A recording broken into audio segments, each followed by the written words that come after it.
아니 음악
Economía de aplauso. Economía de aplauso. Ben, boas tardes a todas e a todos. Somos Lucía Aldao e María Lado, máis conocidas como as poetas esas que fan chistes. Hoxe estamos aquí para facer de conductoras deste acto da Coordinadora de Traballadores e Traballadoras de Normalización da Lingua. Bueno, pois efectivamente somos Faemina e Tonecha, unha cousa así, e estamos encantadas tamén de que esta é a primeira vez que por escrito vemos nun programa poetas e humoristas. Agora hai que ser simpáticas sí ou sí, xa non é cuestión do día que teñamos, agora xa hai que ser chistosas. A forza. Isto vale tanto para os poetas como para os políticos, así que tedes pensado facer carreira na política e de ir tomando notas. No, os políticos non poden estar nun epígrafe tan guai como o noso que o de caricatos, charlistas e excéntricos. Poetas e humoristas. Ben, acabamos de comenzar este acto, que sabes que é un acto para buscar ideas para o futuro da lingua da man de Xenderal, este músico de Cerseda, moi coñecido por escribir letras cheas de retranca e de denuncia. E vamos a aproveitar a palabra denuncia, desto tamén é moito de poetas, aproveitar unha cousa para ir ao outro lado, para recordarvos que hoxe estades aquí, pero hoxe é o 25 de novembro, é o Día Internacional contra a Violencia de Xénero, e tamén queríamos ter no noso corazoncillo ese recordo para todas as mulleres que son violentadas un día tras outro.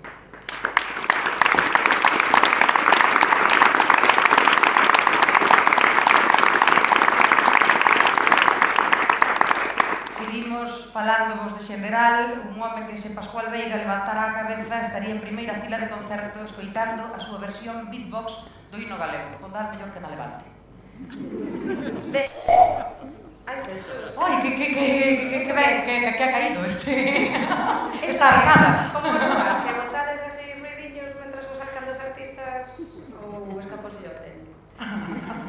Ben, decíamos de Xenderal que colaborou con grupos como Presencia Cero, Dios que che criu, Cenzar, Machina e formou parte tamén do colectivo Sonquila Sound Systems.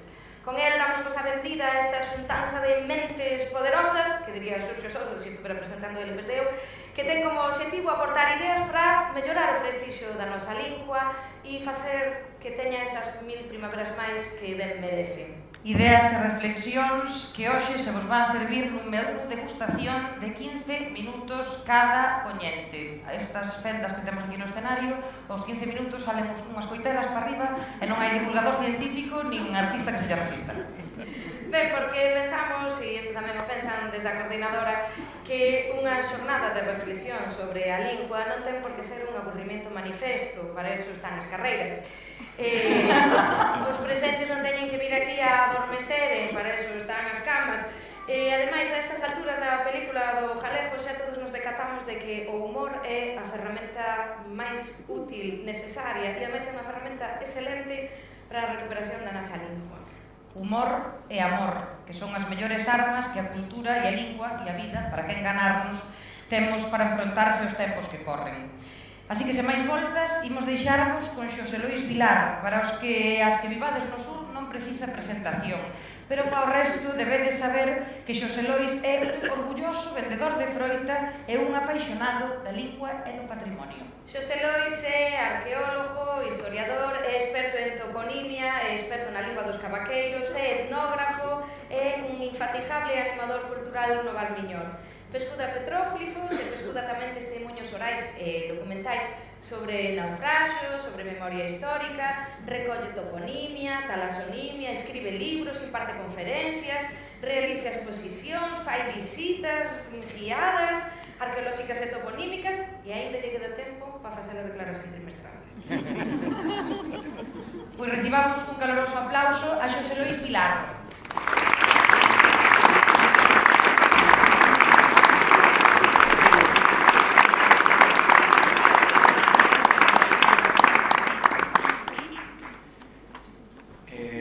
Boas tardes. Despois de todo iso de contar, de visitas, de, bueno, que se basean en estar falando continuamente, quero decirvos isto antes de comenzar co relatorio en sí,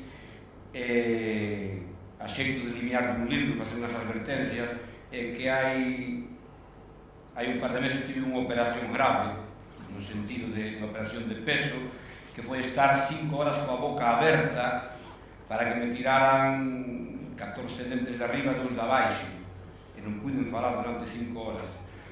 E deime conta do valor de moitas cousas. O primeiro do valor dos dentes, figurado no porqué.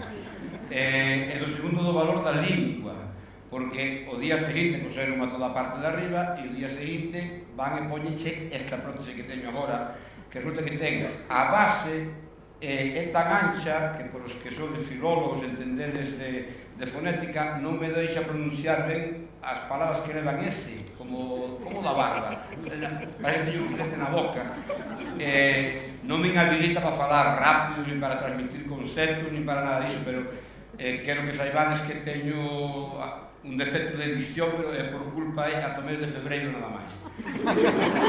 Despois poderei falar de outra maneira distinta. O valor da lingua física, deime conta con 50 anos do que valía ter as pesas dentais no sitio e a lingua no sitio tamén. A outra lingua nosa, deime conta e moito tempo do valor que ten. Vale, para falar de economía, vamos a falar despois aquí de neurociencia, de audiovisuais, un montón de cousas, pero outro día, estando, dixeron aí que eu que era fronteiro, que é do que vivo, do resto non vivo, fun coller castañas a comprar castañas aos Ríos. O Ríos é un concello de Galicia deses 300 e pico que non coñece ninguén. Entre Verín e a Judiña no medio, onde están as vendas da Barrera e os Ríos. E dentro dos Ríos unha aldeiña que se chama Castrelo de Cima, este Castrelo de Baixo, este Castrelo de Cima. Non sei por qué, pero é así. Son de Ourense, decidimos así. Ali a economía, falar de economía da nosa lingua non é falar do IBEX 35, Nikkei, do nada. É, durante 2 meses, falar de castañas. O Telesforo paga 70, o que están a precio baixo este ano. O Johnny das vendas da Barreira paga 80. Eso é a economía real. E a economía é falar de sentimentos tamén ali, porque estaba ali Seferino, con 40 anos, retornado de Madrid, sen traballo, cuidando da nai, e vas a aldea a buscar castañas e acaba falando da vida da xente. Que, por certo, falando de sentimentos, a saída había unha moza ali, unha señora delgada, uns ollos azuis preciosos, e di, que? Usted pasa dos 30 xa, non? E di, 83. Usted de nova tuvo que terlos á cola. E dime, mirad en 4 palabras o que me dixo é, ainda podes probar hoxe. Iba a mirar a castaña que tiña apañada, deixei da castaña e mire, levo o camión moi cargado, estaba a policía aí nas vendas da Barreira, deixámoslo para outro día. E non podo sair de ninguna aldea, mesmo na feira, cando estamos vendendo, outro día apareceu unha muller, estaba en Padrón, e falaba de maneira distinta, e dicía, eres de Cangas? E dicía, eu son dun sitio que non sabes que ti non conoces. De onde? Da Illa de Ons. Sí. Fixemos 4 visitas guiadas este verano, conozo a Illa de Ons. Chamábase Méndez Patiño a señora e home Patiño Méndez.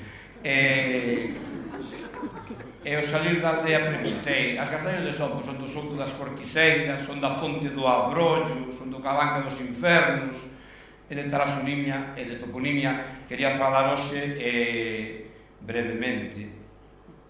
É dicir que un uso máis da lingua, desa lingua a que temos que mirar en futuro, e ainda que a talasonimia, a toponimia leva aí centos e miles de anos, queremos evitar que cando calquera planta o seu chalé nunha aldea non lle poña las garzas, el robledal, non, porque a nosa terra, nos 30.000 kilómetros cada vez que temos uns 3 millóns de topónimos, está todo nomeado.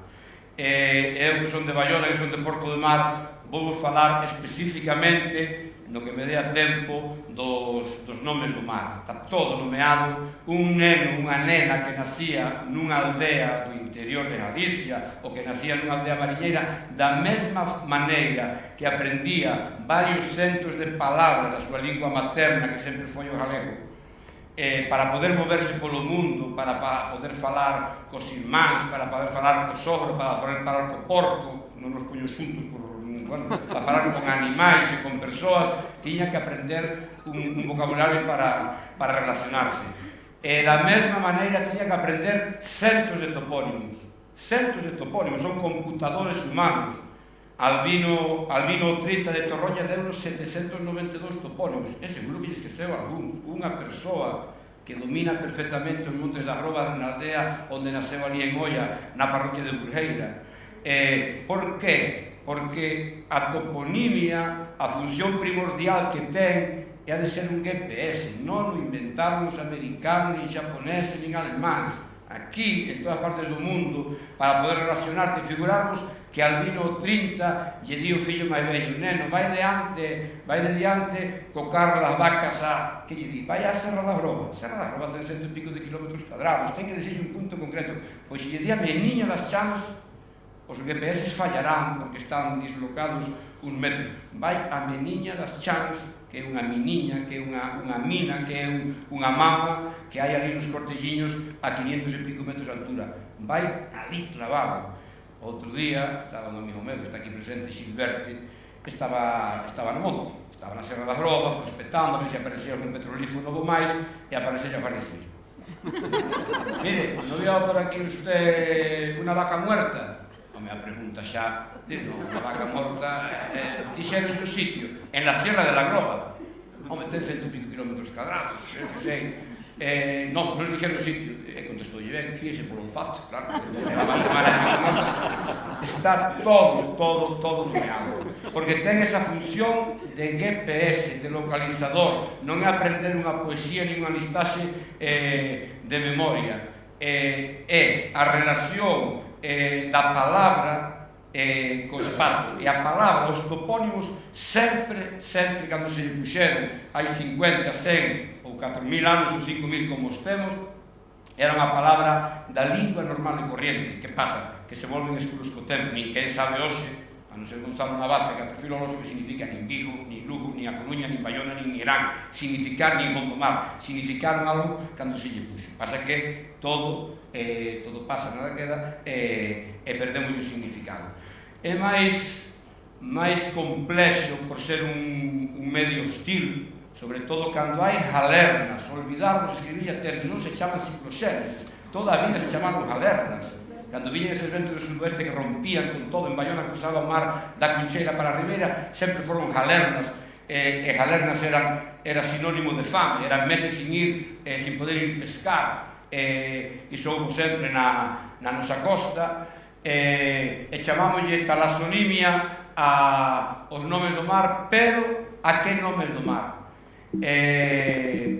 A franxa intermareal, as pedras que molla a subida e a baixada das marés, iso está nomeado por unha agudísima observación da natureza de mariñeiros, de mariscadoras, de percebeiras, de argaceiras que traballaron o mar, e teñen que decir, se saben onde hai unha manta de percebes, onde está a manta de percebes? Non lle poden decir silleiro, porque silleiro é enorme, e hai 50 topónimos, talasónimos ali. Dille a atravesada e van de maneira moi precisa a aquel sitio. Entón, se nos queremos saber onde están os talasónimos no medio do mar, todo isto, mapa topográfico, isto é a zona da desembocadura do Remillo, é horrible. Ninguén prestou atención a querer recoller unha parte importantísima da nosa fala, que é a relación coa paisaxe, a relación co mundo, a relación co noso territorio, que temos un territorio na talasonimia que leva aí miles de anos, porque levamos vivindo nesta terra de maneira continuada durante miles de anos. Entón levamos conservado, sobre todo dos grandes accidentes orográficos, os nomes dos grandes ríos e das grandes montañas. A maioría son nomes prerromanos que poden levar aí 3 ou 4.000 anos. Iso temos que potenciar, non podemos permitir mira el valle, ni las garzas, ni los robledales. Temos que reivindicar que se poñan os nomes que reciben. E a única maneira é esta, preguntarlle a eles, e preguntarlle rápido, porque a xente morre todo o mundo, e debaixo do sueste, que esa horra de andar ao mar, o da boina, do pano da cabeza, hai moito saber, hai centos de miles de topónimos, e temos que recollerlos xa. E foi a maneira de non recoller a talasonimia na nosa costa sur, e fixemos algunhas sondaxes e recolleuse na zona en Lira, en Covas, no Ferrol. É común a toda Galicia, somos un mundo cultural homoxéneo, e a mesma maneira de responder da natureza é igual en toda Galicia. E foi aquí que tivemos que preguntar, isto non vale para nada, nese treito que mirades aí non recollemos 120 topónimos, aí hai 3 topónimos que ademais non existe, é mentira, está dislocado, isto non vale para nada, é pouca atención das autoridades, e hai que preguntarlle a eles, os que mariñeiros e arjaceiros, se están nas travesas diante de Cancajado apañando percebes. Está todo nomeado, as pedras do mar están nomeadas, a frágil termareal, a superficie do mar está zonificada, as instalacións portuarias, os montes que hai ao redor que lle valen para marcar e poder emprazarse, situarse no medio do mar, e a cousa máis complexa é que o fondo do mar está nomeado. Un mariñeiro sabe perfectamente se o fondo do mar hai area, se hai puncha, se hai pedra, se hai un cabezo, se hai un con, se hai unha laxe, e domino, isto non é nada, esta tecnoloxía é unha atrapallada ao lado desta de aquí. Isto é chumbo, e pode ser de pedra para familias máis pobres, cóncavo pola parte de abaixo, aquí vai grasa, e isto lárgase pola borda hasta que fai así, peca no fondo do mar e aí para, porque ten dúas funcións, largar e botalo pola borda e recuperalo, usas un verbo precioso que é o verbo alar, e cando estás recuperando estás medindo as brasas de profundidade, e sabes que profundidade hai, e nesta grasa ben pejada cuncha, ben pejado arjazo, e se hai un afundimento ben pejado óxido, e dependendo da natureza do fondo, da orografía do fondo, criaránse robalizas ou curvelos ou peixes planos se hai area, e teñen todo nomeado o fondo do mar con topónimos e saben a natureza do que hai ali. É alta tecnoloxía, é de Migueliño do Burgo en Baiona. Mirades as raceiros na praia da Cuncheira, tivemos que recorrer a eles, e despois temos unha riqueza que o día que se recolle a talasonemia en condicións, os mariñeiros, a pesar de ter moita memoria, escribiron, as familias, as persoas curiosas, escribiron porque son segredos de familia, sabendo que hai pesqueiros vos. Pero iso que está lendo aí, está escrito nos anos 40, íntegramente en galego, xente que se educou na República, non é ninguna novidade. E en 52 páxinas, Pepe Semejante, que nacera en 1916, aporta máis talasonimia que todas as cartas náuticas da entrada da ría de Baiona e de ría de Vigo, que se publicaron desde a primeira no ano 1300 e pico ata a última do ano 2000 e algo. Máis talasónimos e máis nomes do mar que calquera das cartas. Mirando iso, quen conoce a Baiona sabe que está mirando a Torre do Príncipe, sabe que hai unhas casas e localiza perfectamente os jabotos do sur.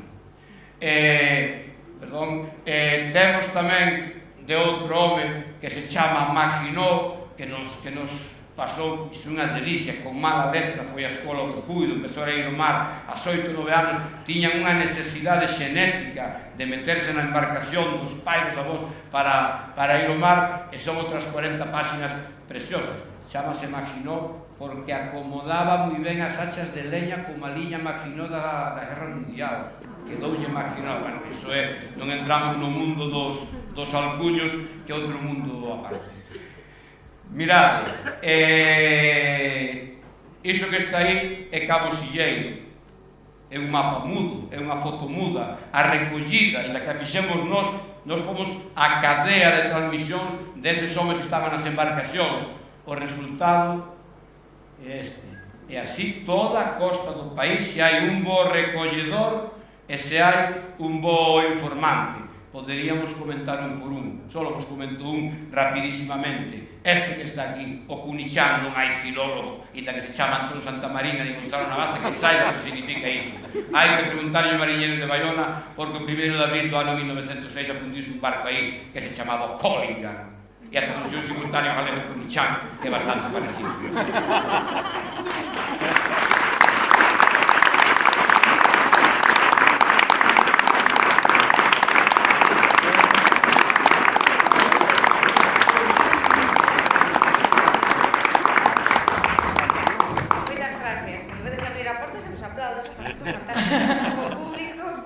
Que tal estuvo de tempo este home, ben? A ver, costádemos atentos aí co cronómetro. Avisado o francotirador aí arriba, tamén que estea atento. Bueno, a moza que nos acompaña a continuación é o exemplo perfecto da importancia do amor para mudar a realidade. Cando menos o amor mudou a súa realidade e fixo descubrir non só unha paisaxe nova, senón tamén unha lingua. A moza que nos acompaña a continuación é gaditana. E na súa outra vida, aquela vida de gaditana que tiña, dedicábase ao xornalismo. Cando vivía na súa terra, traballaba nunha revista cultural e traballaba tamén no Consejo Audiovisual de Andalucía. Ata que un día coñeciu unha foto amor coruñés e todo cambiou. E dixo ela: que crisi ni que crisi, emulando a Feijóo. E deixou o traballo, deixou a súa terra, algo que Feijóo ainda non lle deu por facer, e vense para aquí por Galicia.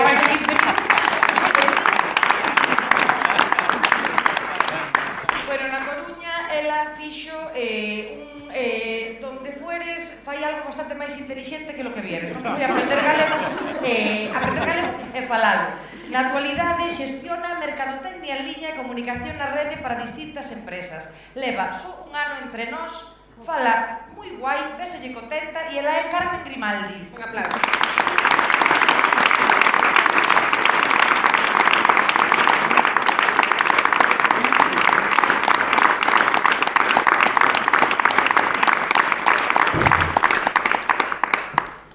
Boas tardes, sou Carmen Grimaldi, só levo un ano aquí, así que quizáis cometa algunos erros con esto do galego, que tamén levo só un ano aprendendo. A presentación, aquí está.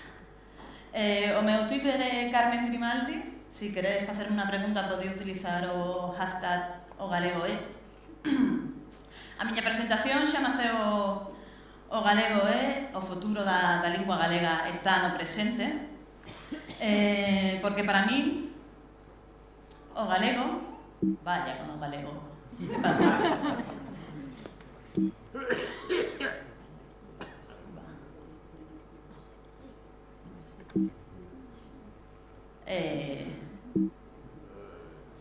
A ver, non sei que pasa. Isto guía antes. Xa.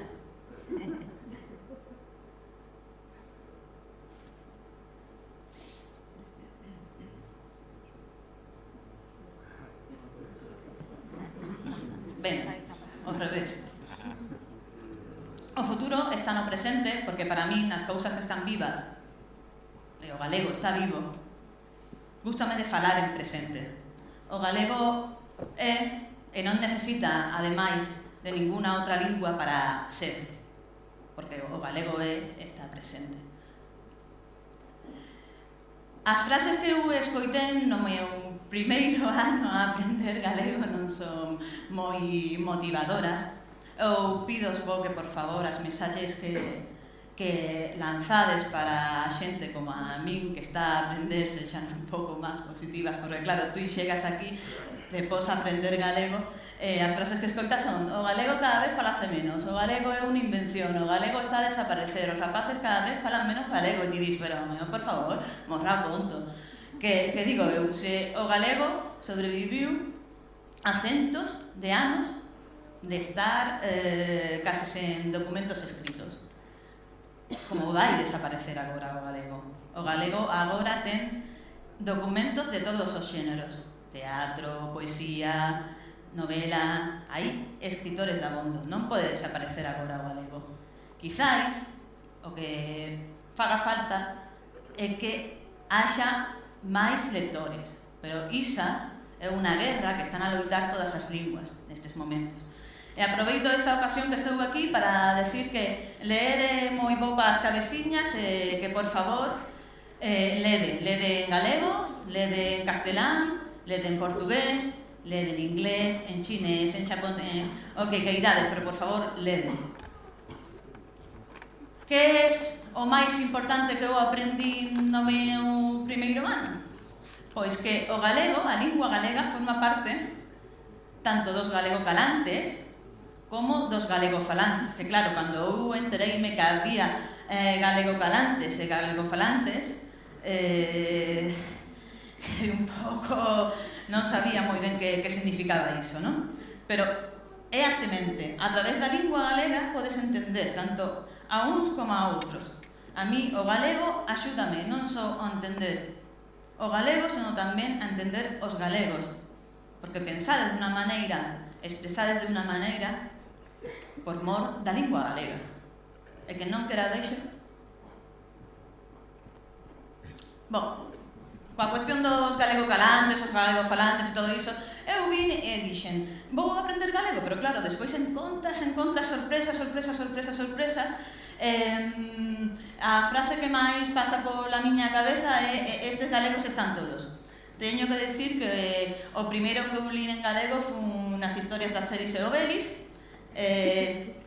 Pásame o mesmo que a Obelix. Eu en moitas ocasións síntome como Obelix e digo, non pode ser isto. Estes galegos están todos. Por que estou aquí? A miña historia é sinxela. Namoro, el amor, eu son unha romántica. Tamén gusta menos mexillón, pero que os sabaides. Se alguén quere regalarme un mexillón, aquí estou. Eu coñecí nun galego en Cádiz, decidimos vir a vivir a súa terra, e aquí estou hoxe, falando galego. Porque claro, pensaredes, está con un galego que fala galego. Non. Estou con un galego palante. E claro, dixen aos meus amigos, a miña familia, voume ao norte de España, si ti lle dis a un andaluz que vas ao norte de España, eles, polas súas cabezas, pensan rayos, lóstregos, nubes, nubeiros, escuridades, vas perder o solo, ai non, por favor, xuvia. Entón, eu dixen, hola Mordor, aí tedes o ollo de Sauron. E pensei tamén en Rosalía, non? Dixen, adiós gloria, adiós contento, deixo a casa onde nací, dixo a aldea que conozo, por un mundo que non vin. E aquí estou en Galicia. Fixenlle caso a todos os meus amigos que dixeronme que era moi importante que aquí mantivera a serotonina moi alta. Deronme recetas, de todo. Fixenlle caso. Un saúdo para todos. Entón, a lingua galega para mí é importante porque vou entender a forma de vida. Teño un decálogo de razóns por las que quixen aprender galego. A primeira enseñoume o meu pai. O meu pai só fala castelán, andaluz e gaditano.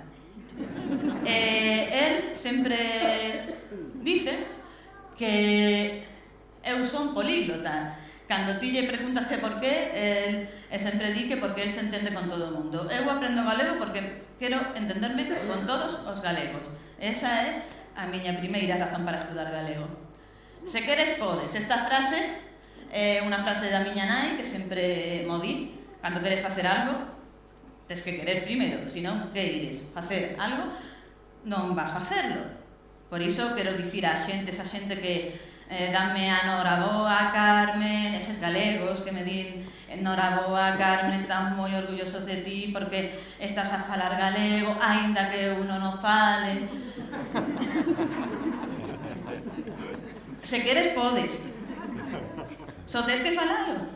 Eu teño que practicar con alguén, entón falalo. Entender a todos os galegos e as súas esquizofrenias. Vades perdoarme, pero na mitade do ano eu cheguei á conclusión que os galegos sodes esquizofrénicos. Eu estaba con unha rapaza e a rapaza de repente di: eu non falo galego, eu falo castelán.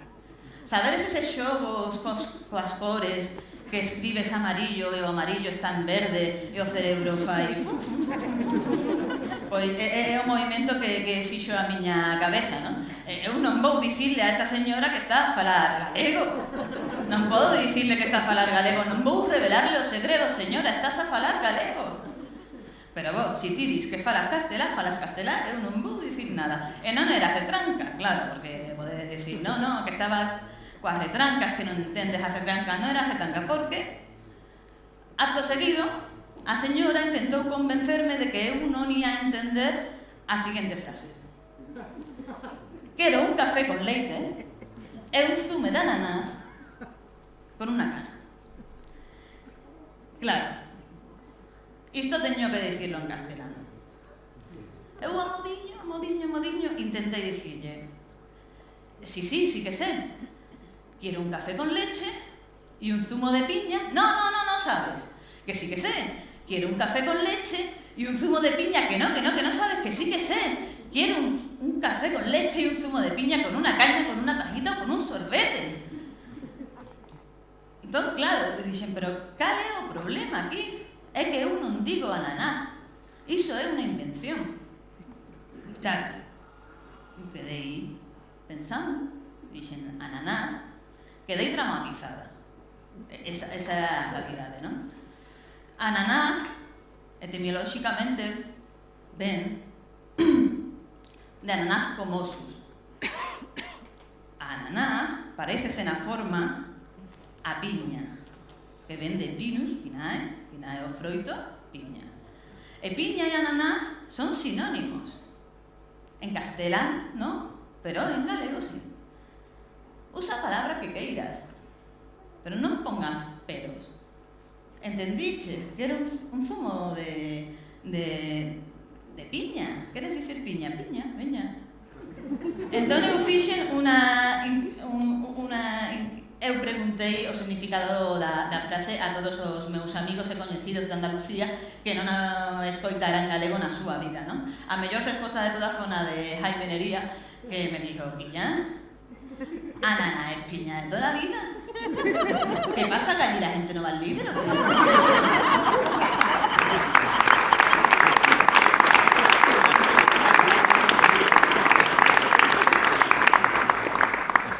La cuarta razón: entender os galegos o mesmo o que falan castelán, non? Por lo menos para que cando o meu galego calante me diga que me quieres, eu non responda te quiero mucho. Eu son unha persoa de letras, gustame moito as linguas, son unha adicta ás escolas de idioma, estou a aprender alemán. Que dis ti, para que queres aprender alemán? Non sei, pues aquí estou. Se quero vivir aquí, debo coñecer a súa lingua, porque vou ahorrarme moito tempo en iso de entender os documentos oficiais o que sexa. Estou a facerme un favor persoal a mí mesma. A cultura en Galicia contase en galego. A mí encántame a cultura, entón, pois. E se teño que facer unha pregunta, a mí que me gusta moito isto da comunicación, se alguén me pregunta en galego, vou responder en galego. Que alguén me pregunta en castelano, vou responder en castelán. Que alguén me pregunta en inglés, vou a responder en inglés. Que alguén intenta preguntarme en alemán, pois a ver se aprendo un poquinho máis e podo responder. Pero a mí gustame quitar os ruídos que haya dentro da comunicación. Isto, a novena, é para mí super importante, porque é a primeira vez na miña vida que eu teño a oportunidade de aprender unha lingua na terra onde se fala. Isto é como un sueño para unha adicta a escola de idioma. E por último teño que coñecer xente, porque o meu mozo é moi chiquiño, pero home, a ver.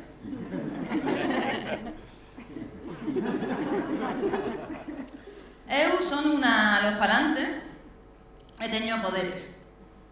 Obstáculos para aprender o galego? Por que? Non. Eu dime conta de que casi soy como Superman, non?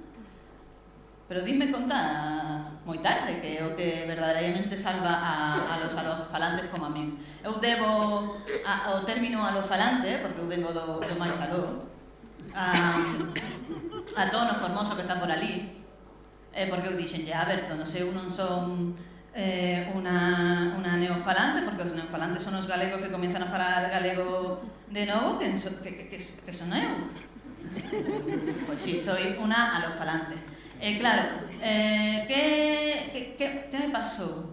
Pois que en los primeiros meses os galegos que eu coñecía, cando eu dicía que estaba na escola para aprender galego, dicíanme: non, Carmen, non tes que aprender galego, non fai falla que aprendas galego, non xe vai facer falta, non xe preocupes. E inglés, sabes inglés? Sempre contestaba: I think so. É moi gracioso de, sabes inglés? O mesmo sei Swahili, non sei. Bom, pasa unha cosa na idiosincrasia dos andaluces que é importante, isto nos salva de moitas, se nos mete en moitos líos, que de repente estás aí e non sabes que está a pasar, pero eres o protagonista dun debate moi serio. É que, cando a un andaluz ti lle dis non fagas iso, entón, é cando o andaluz di iso teño que facelo. Entón, eu quero darlles as grazas a esas persoas que danme eses consexos por ben de mí, claro, porque dieronme moito ánimo para aprender máis rápido aínda o galego. Tamén teño que decir que atopeime con galegos que poucos, non? Que sí que me reforzaban en positivo, non? E que puxeron como un rayo de luz en a que eu denomino a campaña maligna. O galego non serve para nada. Recordo que estaba no medio de todo ese debate que eu non entendía nada, non? E coñecí unha persona moi importante para min, Xulia Santiso, a directora da casa de Emilia Pardo Bazán. Estaba na sede da academia e ela díxome con moito agarimo: "Miña neniña, destas terras falase galego, e ti tes que aprendelo." Eu dixe: "Non, por favor, estou a punto de xorar, a primeira persoa que me di nesto." Sentíme moi ben, de verdade. É doado aprender galego, se sabes como? Sí. A cuestión é como se aprenden todas as lenguas. Inmersión lingüística. Por ser a capa de andaluz e pasar das cuestiones sociais estas que os obstaculizan a vosotros o de falar, pero que a nos outros andaluces non. A escola de idiomas é o teu paraíso. As actividades que fa normalización lingüística normalmente son gratis e ali podes falar demais aínda e vas practicando. E por riba vas aprendendo. Eu fixen unha curtometraxe, despois apunteime nun taller obradoiro que chamase Falar galego, coñecer Coruña, que eu pensei, fixeron un obradoiro para mí en Coruña. A televisión, a radio, a rede son as túas mellores amigas. Se te apuntaxes un obradoiro xa tes que ter por lo menos 3 grupos de WhatsApp, e todos sabemos que pasa cos grupos de WhatsApp. Vas per galego atacando durmas. Pide aos galegofalantes que se sigan a falar en galego, aínda que teñas este acento.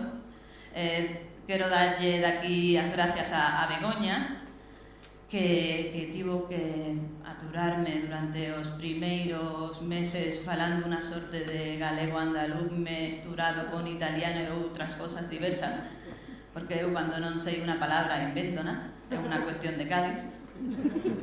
Gracias, Bego, o inferno tivo os seus frutos. Penso que agora se me entende moito mellor. Apóiate en galego galantes respetuosos. Moitas gracias, Rafa, porque cando me ves triste me dis: "Rite, Carmen, rite".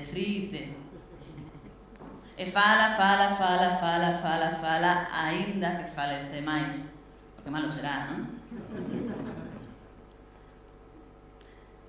A lingua galega necesita masas, e non máis peros. Nada máis de "Noraboa, Carmen, que estás a aprender galego". Non, fala, olvida, esquece todas esas cuestións sociais que tedes, todas esas cosas rarunas, extrañas, só tes que falar, porque ao final é a semente da idiosincrasia dos galegos. O último que quero decirvos é que non sufrades nunca en balde, que se queredes, podedes, e que o futuro do galego está no presente.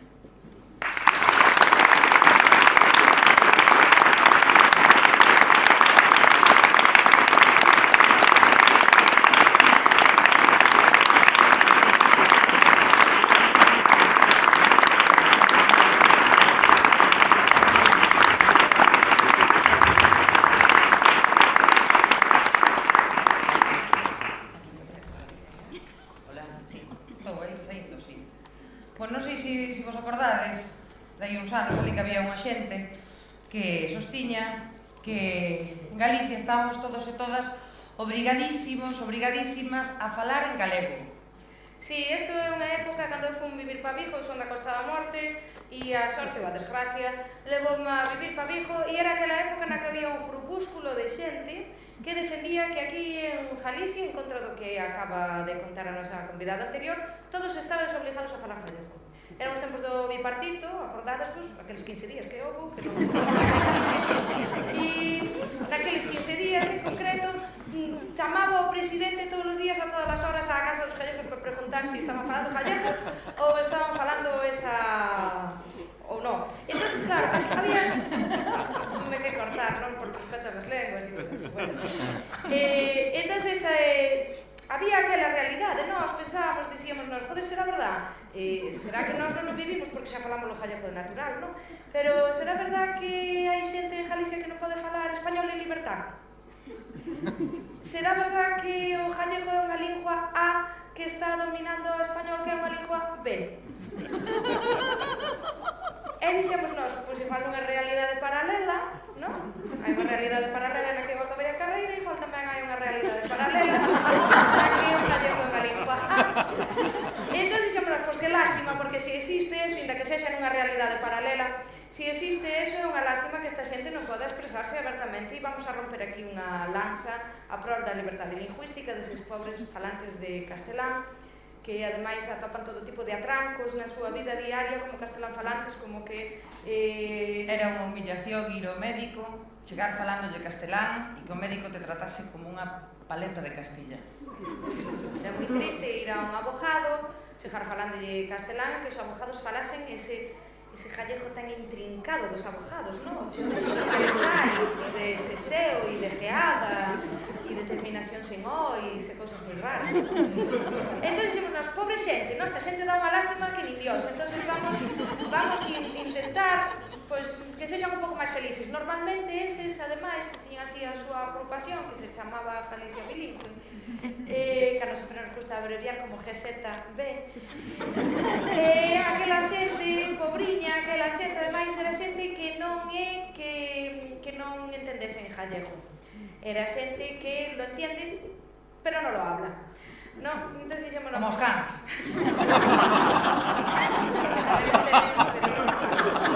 E as cadelas.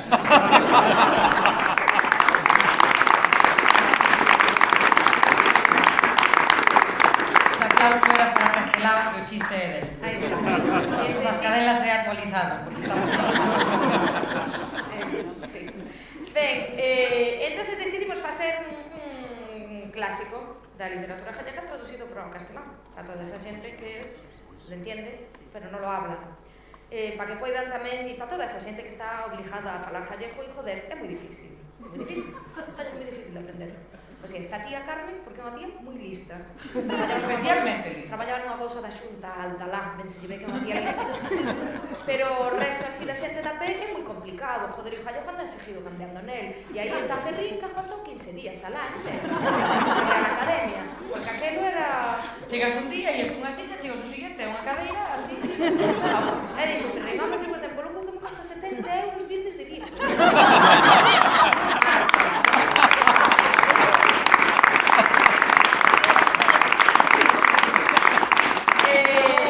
Pero tampouco lle cundía.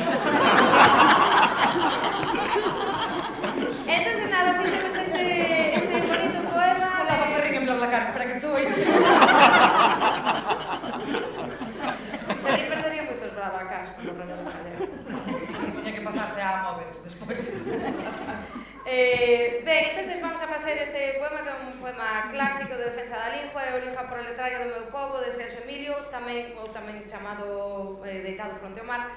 Vámonos facer, eu vou facer en galego e ela vai no facer en castelán porque sabe, fala castelán porque sabe, non por outra cousa. E esperemos que disfrutes da traducción, por la cal vamos pedir unha subvención á Xunta nas próximas subvencións que saquen da que sexa para bajando. Bueno, pois Mariquiña vai encetar o poema na súa versión original en galego, por tanto vai facer de Celso Emilio Ferreiro e eu vou facer de Gloria Lago. Que la abordo. La abordo. E se alguén a coñece, por favor, un saludo con todo o cariño do mundo. Desde aquí, desde este escenario, nunca máis. Mira que hemos feito pasta a conta de Gloria Lago. Este é o primeiro insulto que se Os chasques que me comendo María no coche pagáronse gracias a Gloria Lago. Ben, vamos alá. Lingua proletaria do meu povo. Lengua propietaria de mi pueblo. Eu falo porque sí, porque me gusta. El falo porque sí, porque me gusta. Porque me peta e quero e dá má gana. Porque me peta y porque quiero y porque me sale de la gana toda. Porque me sae de adentro, alá, do fondo. Porque me sale de adentro, del hondo. Dunha tristura ácida que me abrange, De una tristeza ácida que me abraga ao ver tantos patufos desleijados, al ver tantas zapatillas desaliñadas. pequenos mequetrefes sin raíces, Pequeños mequetrefes sin raíces que ao pola jarabata xa nin saben que no saben ni hacer un garabato. afirmarse no amor dos devanseiros. No saben ni firmar, por amor de los devanceiros. Falar a fala nai. Hablar, a ver, habla la madre. A fala dos avós que temos mortos. El falo de los abuelos que tenemos muertos. E ser co rostro erguido, Y ser con él erguido mariñeiros, labrejos da linguaxe, gentes humildes, ignorantes de la riqueza de los idiomas. remo e arado, proa e rella sempre. Pobres, en definitiva. Eu falo porque sí, porque me gusta. El falo porque sí, porque yo os dije antes que me gustan. E quero estar cos meus, ca xente miña. Quiero estar con los míos, con mi gente, y olé. Preto dos homes vos que sofren longo, Ya estamos con nacionalismos. unha historia contada noutra lingua. En inglés, como tiene que ser.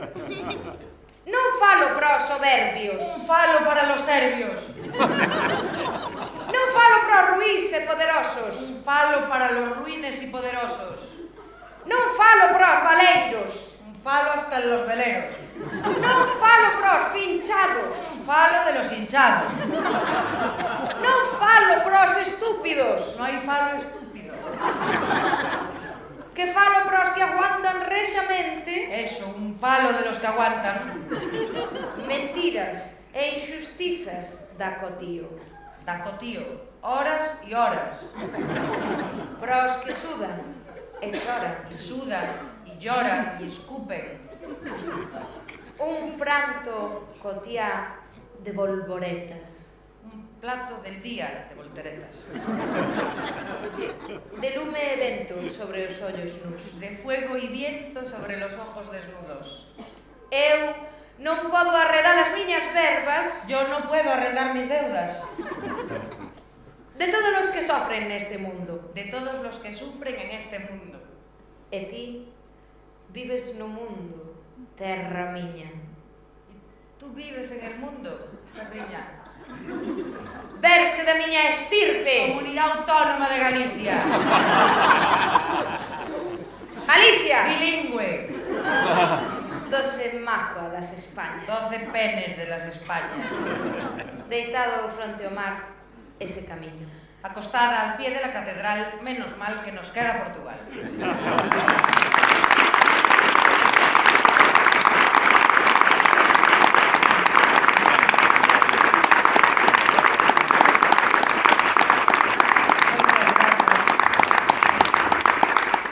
A continuación, escoitaremos o escritor do extraño apelido que nos quere facer reflexionar e desmontar algúns prexuizos que hai alrededor do galego por se aínda vos queda algún. Oriundo da Terra Chá e compostelán desde hai unha chea de anos, el é Manuel Núñez Singala, filólogo e director do Servizo de Normalización Lingüística da USC. Manuel é autor tamén de artigos sobre a normalización do idioma, artigos que falan sobre os prexuicios, como por exemplo en Jalego porque non, e ademais sobre a peculiar relación que nesta terra temos ca nosa lingua, que entendemos, ya falamos pouco. É moi recomendable ler, para escachar da risa, libros como Instruccións para tomar café e tamén a súa comedia bífida. Sin máis enredo, deixámosvos con Manuel Núñez Gala. Un aplauso.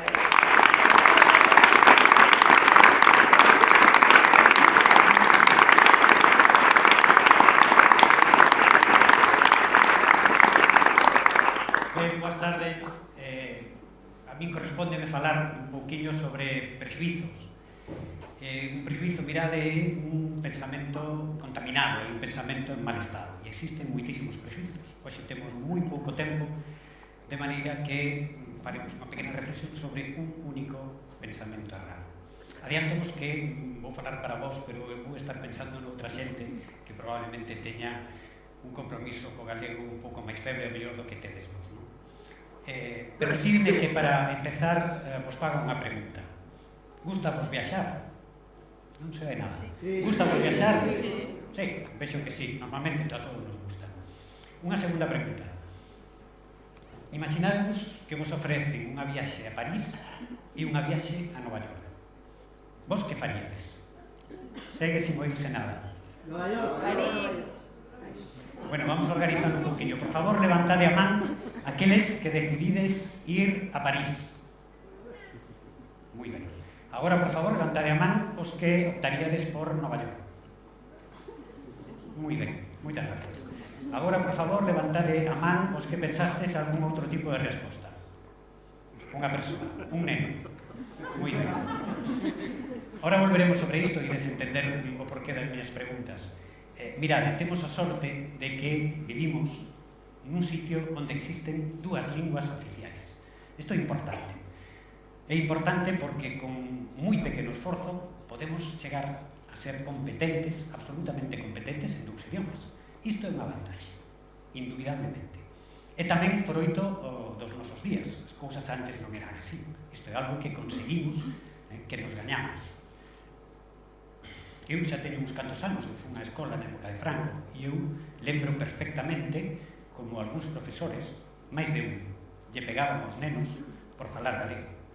Isto vino eu, non mo contaron, é unha lembranza que eu teño, é unha experiencia miña. Claro, visto cos ollos de hoxendía, isto é algo que nos parece unha brutalidade intolerable, pero daquela, os nenos, vivíamos eso con moita normalidade. A escola era o reflexo dunha sociedade que reprimía o galego con violencia. Agora as cousas non son así, por fortuna. Os tempos cambiaron.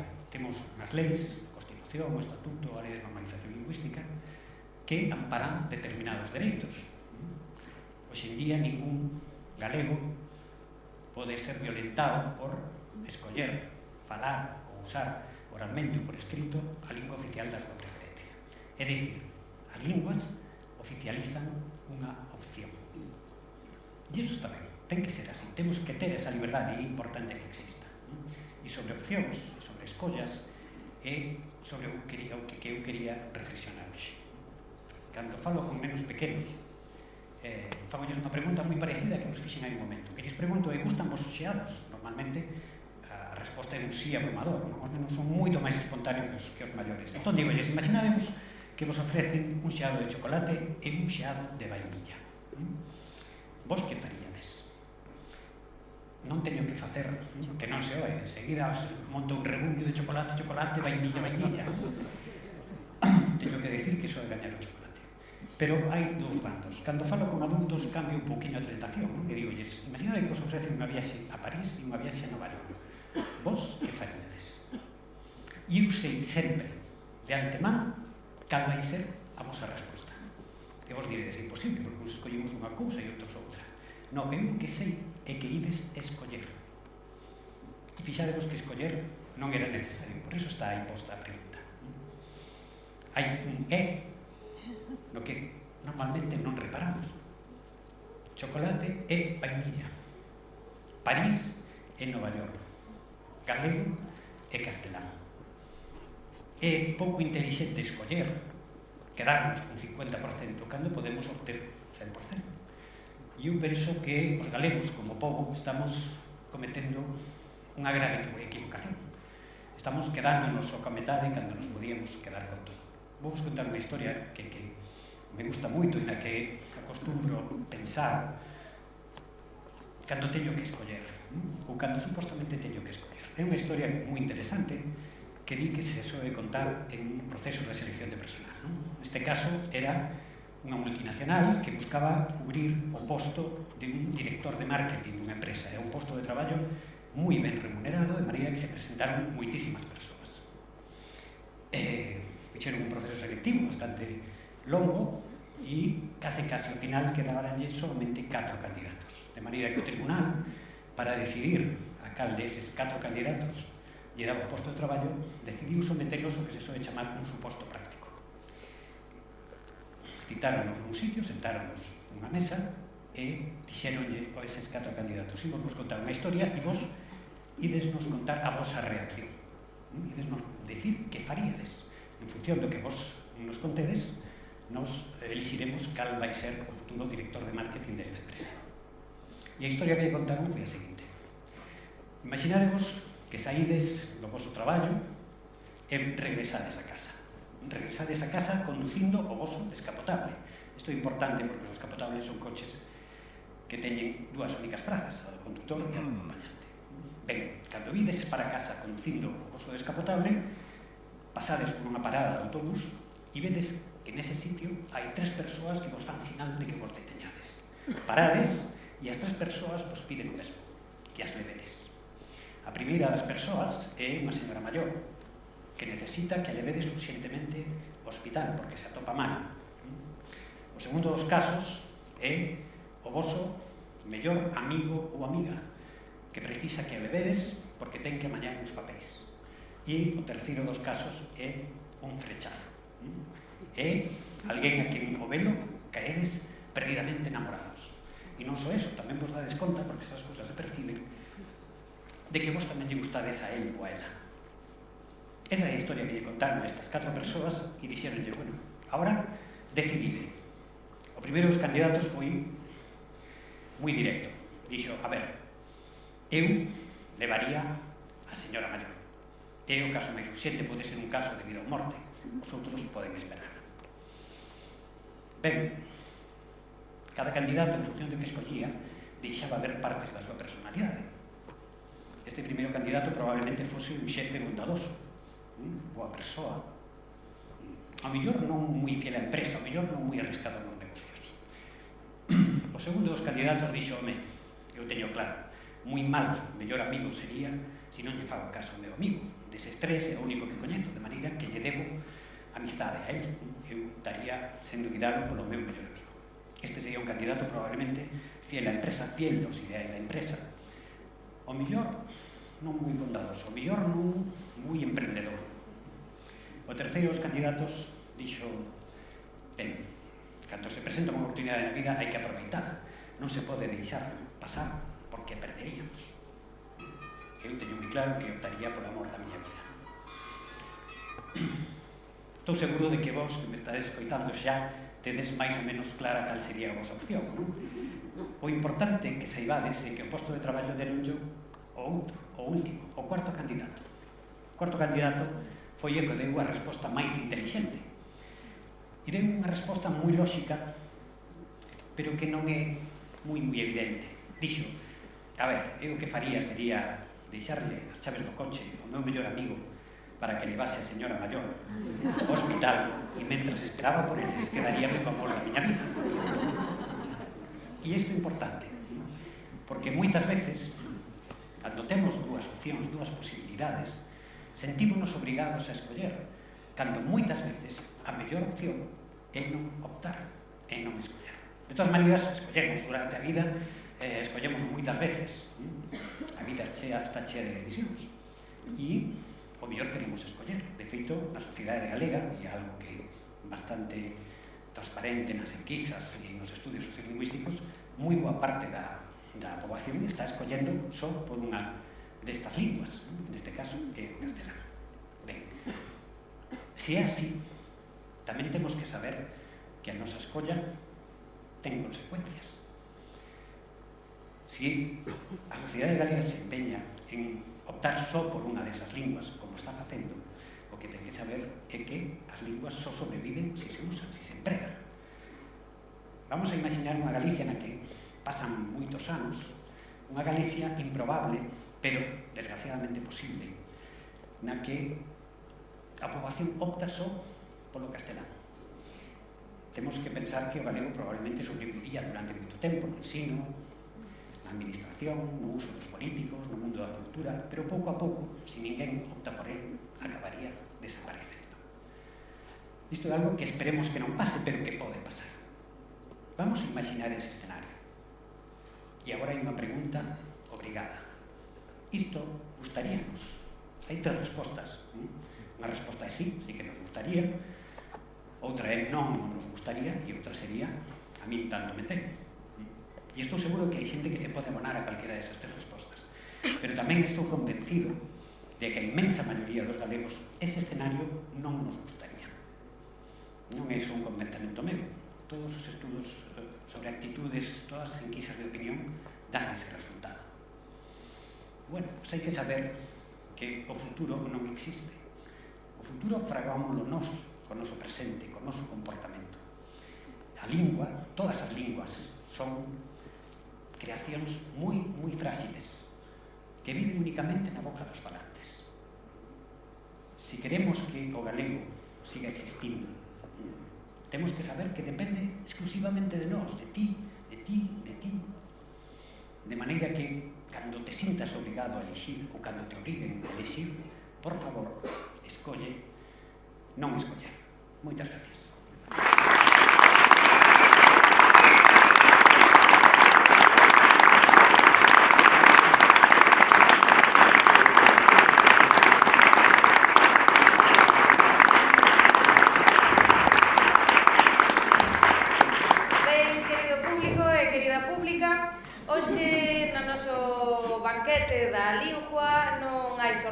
O famoso sorbete de limón das bodas, pero temos 5 minutiños para que vayades a sorber un pouco do oxígeno á porta e volvamos para dentro. Isto que vistes foron os entrantes e o peixe, queda a carne e a sobremesa, así que medio pitillo, medio pis e para dentro todas e todo. Agora 5 minutos de reloj. Ahora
que dicía, falaban sobre Gloria Lago, non? Eu, ademais de ser cantautora, son viguesa, non o niego, e fun estudante no instituto onde daba clase Gloria Lago. E, ademais diso, era a única persoa do instituto, ademais dos profesores, alumnos, que falaba galego. Era a única persoa da clase. Entón, bueno, entre unha das moitas cousas que me pasaron cando estudaba ali, unha que lembro especialmente que me fixo moitísima gracia, non? É unha vez que estábamos, bueno, nun dos últimos cursos de cerrar ciclo e tiñamos unha especie de graduación, unha profesora dunha das materias preguntou: "Que, chicos, vais a ir todos elegantes a la graduación, non? E tú, que, Alba? Vas a vestete de gallega e bailar unha muñeira?" Ben, o que contestou a Alba de hai 3 anos foi: "Bueno, a verdade é que non sei bailar muñeira, podo bailar cha-cha-chau tango porque ensinaronme na clase de gimnasia." E baixei a cabeza, non? Basicamente. Ben, o que lle contestaría a Alba de agora, non? É algo parecido a: "Mire, señora, para ir vestida de galega, podemos facer un exercicio moi sinxelo, que podemos facer todas e todos aquí hoxe. Ben, o primeiro paso é coller aire, respirar fondo e deixar que a galeguidade penetre por todos os nosos poros, de arriba en baixo, de esquerda a dereita. Facei vos, non? Respirar. A galeguidade está en nós. Segundo paso, este xa é máis complicado, non lle pido a todo mundo, porque este sí que é unha cousa difícil. O segundo paso, ir vestidos. Ben, para todas as persoas nudistas, isto xa é imposible. Ben, o que non sabía esta profesora é que cando vamos vestidos e vestidas de galegas. Igual que vamos vestidas e vestidos de galegas hoxe, tamén o facían as mulleres de antes. Deste asunto de traer a tradición aos nosos días e traer o galego ao presente, porque o galego non é unha cousa de antes, como xa ben dixo Carmen, non? Ben, esta canción que se chama Pretéritas Perfectas, esas pretéritas perfectas, esas pasadas perfectas, tamén o son hoxe, e tamén son presentes perfectas.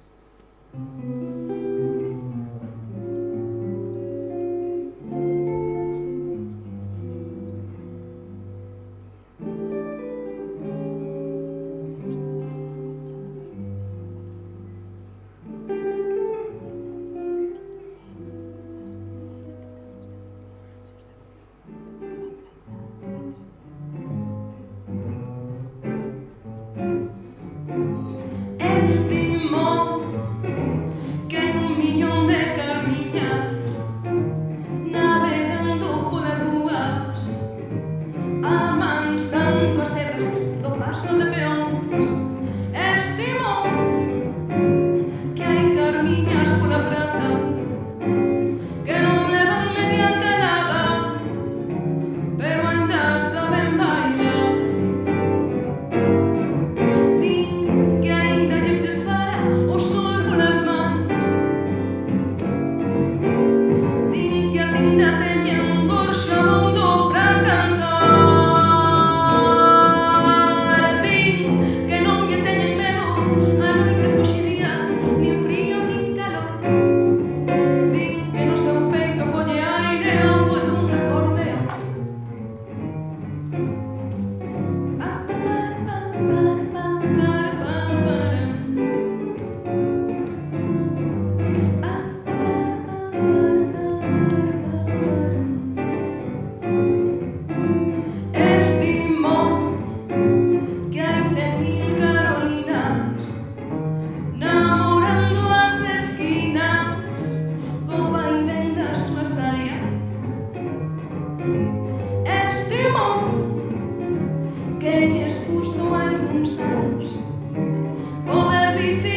estar aquí un pouco. Acabades de escoitar a Alba María con Felipe Villar a guitarra, que son a ultimísima fornada da música galega que chega pisando forte os escenarios do país. Iso sí que son uns 20 anos ben aproveitados, non os nosos. Sentíamos aí atrás como, non sei, Marica Campo e Willy García Negro falando da tablada e de Zara. ¡Qué frescura! ¡Qué frescura!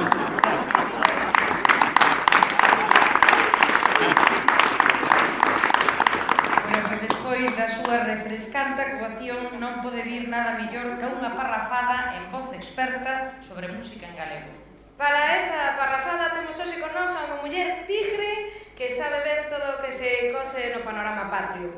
Ela tenche outra vida na que fai cousas que teñen máis que ver ca palabra, pero o seu reino musical é indiscutible dende que alá por setembro comezou a falar á fronte do programa Onda Vital na Radio Faleja 2. Onda Vital é un recomendable espacio de entrevistas, concertos e convidados que van ali e pinchan a súa música como se aquilo fora a súa casa. Lara Tigre tamén é Xiana Arias, poeta, expoeta, baixista, xornalista e en 2 segundos raíña desta pista. Un aplauso para Lara Tigre e Xiana Arias.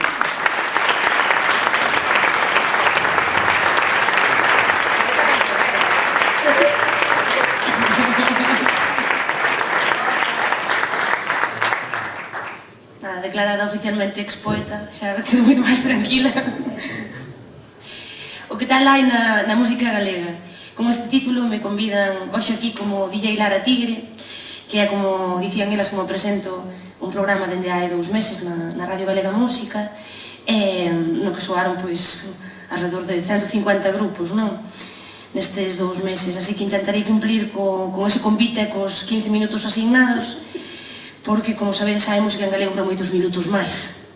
Fareino pensando no futuro que procuramos e para iso centrareime no presente. Falareivos de grupos ou de persoas que acaban de sacar sinxelo ou disco ou que o sacarán en breve. Ainda así o abano é amplo, así que fareino en diálogo coa miña xeración, centrándome naquelas sonoridades que máis escoito cando non traballo, procurando aí ese futuro que hoxe nos convoca. Porque, aínda que haxa moito máis na música en galego do que eu poida contar en 15 minutos, pareceme que a mellor forma de facelo é dende a paixón.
Álbum de Musel, un dos proxectos do mozo da Coruña, Óscar Vilariño, que quero utilizar para falar da importancia da presenza do galego nos novos circuitos musicais.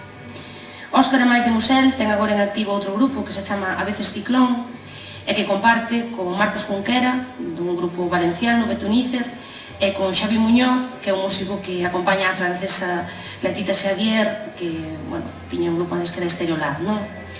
É un grupo estatal e internacional con só membro en galego, Óscar, a veces Ciclón, que ten cancións en galego e que cantan cancións en galego. Óscar Amais forma parte do proxecto Nave 1839, antes Casa Tomada, na Coruña, que é un espazo central xunto co Liceo Mutante de Pontevedra para unha mocidade atenta á música de hoxe e creadora da música de hoxe en Galicia, pero en boa parte castelán falante e que toma o inglés e o castelán como idiomas para se comunicar musicalmente. E onde a figura, non, a importancia, non, da presenza de figuras como Óscar Vilariño ten para min unha importancia de futuro, a de activar o galego dentro de Galicia en espazos de efervescencia cultural onde non é lingua maioritaria.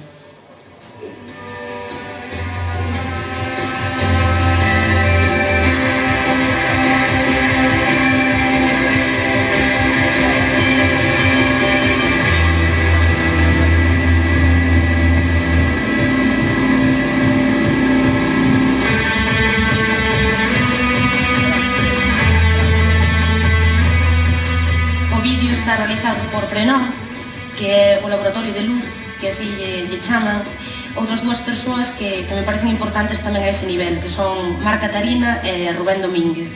Son músicos os dous da Arousa e do Grove, participan de diferentes proxectos bilingües, pero que alentan a creación en galego nas formacións das que participan.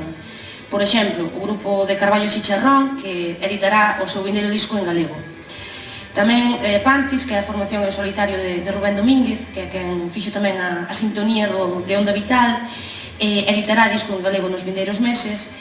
Marc Catarina comparte con algúns membros do outro grupo que se chama Monstro, un grupo que tamén fai música en galego que se chama Esposa, que tamén quitaron sinxelo últimamente, non?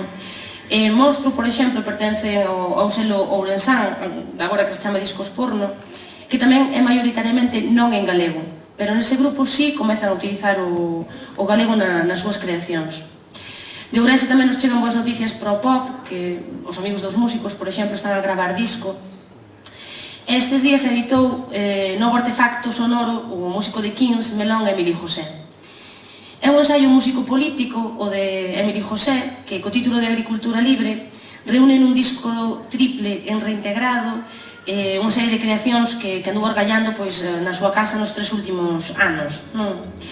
É un disco triple en reintegrado, nunha opción minorizada, dentro dunha lingua minorizada, sae acapara a atención non só da prensa galega, senón da prensa estatal. É unha opción que tamén utiliza na Torre Integrado Caxade, a banda do noso Caxade, con membros da Magnific Band dos Homes en Medo, de Orquestros Modernos, tamén en Caxade, e que publicarán na vindeira semana, penso, A Danza dos Moscas ao Vivo, que é un disco que Caxade gravaron xunto coa banda de música da Bandeira. Son máis de 60 persoas nese disco a facer soar xuntas o galego. Caxade, a máis, este decembro representarán a Galiza na Eurovisión das linguas minorizadas.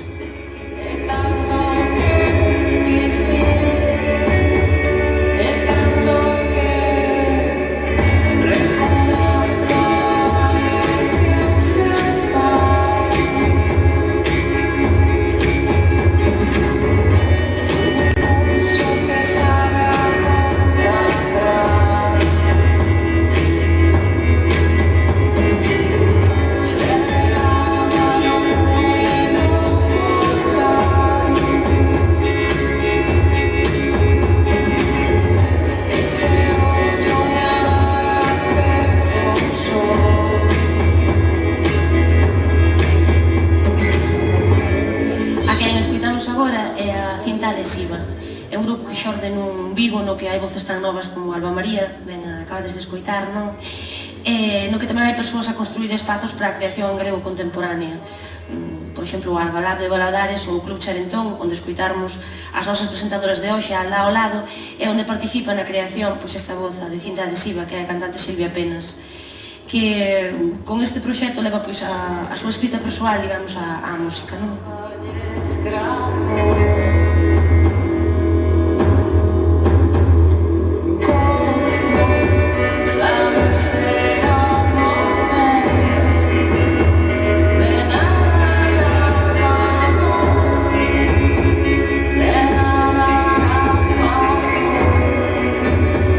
Adhesiva tamén anuncia en segundo traballo para os vindeiros meses e comparten atención ao audiovisual como parte do seu espectáculo e tamén un dos membros con outro grupo de Vigo que son os retrofuturistas Camarada Nimoy.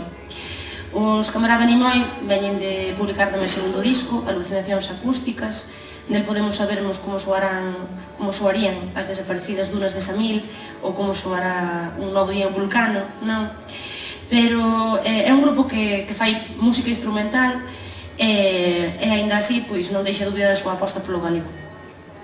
un grupo ao que atenden, Camarada Nimoy, un grupo ao que atenden públicos diferentes e que se cadra pode servirme de exemplo dunha fronteira que hai que romper, que é a da presenza da lingua galega nos festivais máis internacionais do país. Camarada Nimoy, Rubén Domínguez, de quen vos falei antes, Compantis ou Fluzo, de quen logo vos falarei, fixeron soar o galego, por exemplo, no Washing, o festival que se celebrou nos últimos 2 anos en Compostela. Caxade ou Sunrá fixeron no Sinsal San Simón, pero non hai moitos máis exemplos para falarmos dos festivais internacionais. Quen cantou en galego nas últimas edicións do Festival do Norte, do Por América, do V de Valarés, do Sereas e Piratas, por exemplo, non? Por que non ter Butalina antes dos Undertones no V de Valarés? É un exemplo para calquera dos festivais, hai grupos en galego que encaixan perfectamente no programa. Ter Butalina tamén sacaron un disco, preséntano este sábado aquí, neste escenario, e se vides en camisa ou en vestido de flores, regalamos un CD.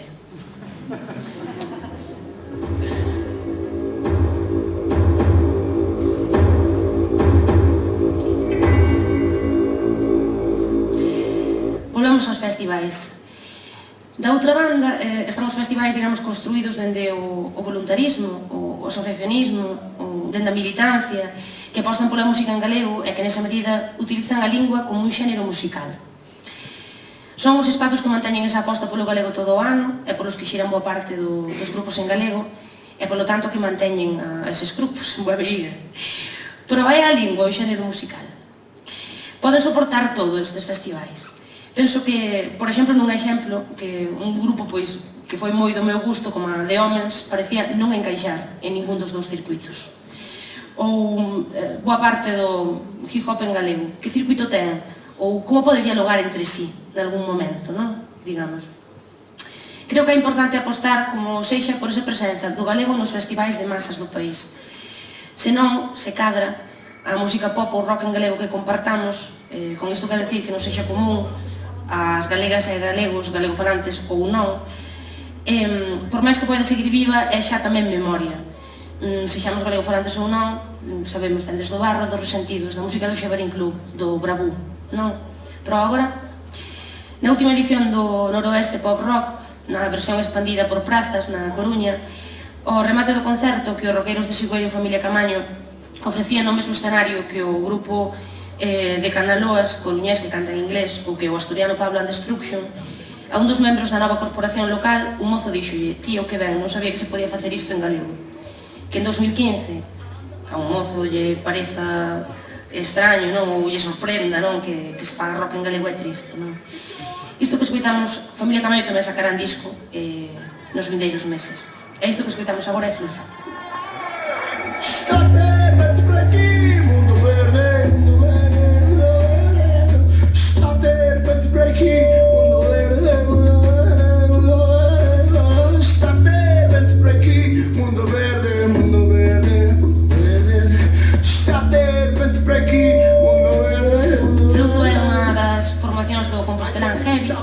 Aquí podíamos falar mesmo da excelencia nas letras, da fonética, da enerxía de velo actuar.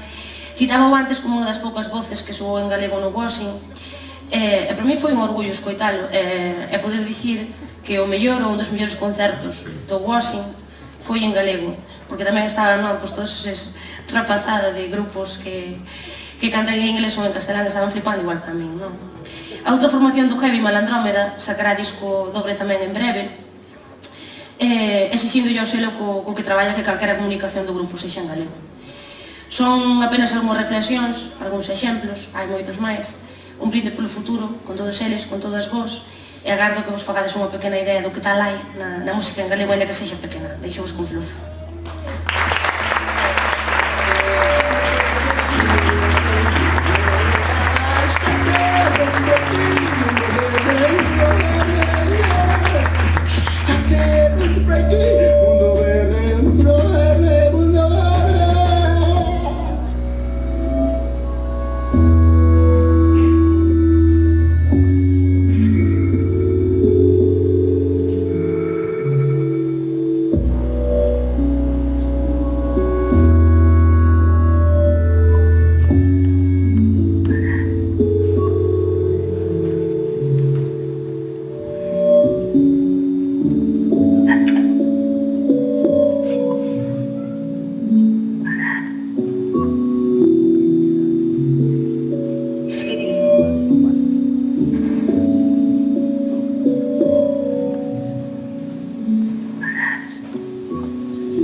silencio litúrxico había cando chegamos, non queríamos estorbar. Ben, cando ao lado morramos, Dios queira que sexa dentro de moitos anos, pensamos doar os nosos cerebros a... Tamén o celebro, pero non dice cerebro. Perdón. Igual é dialectal, é dali de C. Pensamos... É dialectal. Non, é un chiste que lle prometín ao meu fillo que íbamos a facer. Ben, pensamos en doar os nosos cerebros, eu tamén o celebro, pero dice cerebro, os nosos cerebros de poetas e humoristas ao tipo que ven a continuación. El é un neurocientífico que estudia a relación entre a mente, o cerebro e máis a lingua. O público pouco especializado, ou sexa, nós e vos agradecemoslle a este licenciado en Biología e profesor da Universidade da Coruña o seu labor de divulgación científica ameno, rigoroso e para todos os públicos. El pon os segredos da neurociencia ao alcance de todos e de todas. Hoxe aquí, neste escenario, unha sorte, unha pílula de coñecemento concentrado en 15 minutos. Orella e micro aberto para Xurxo Mariño. Un aplauso.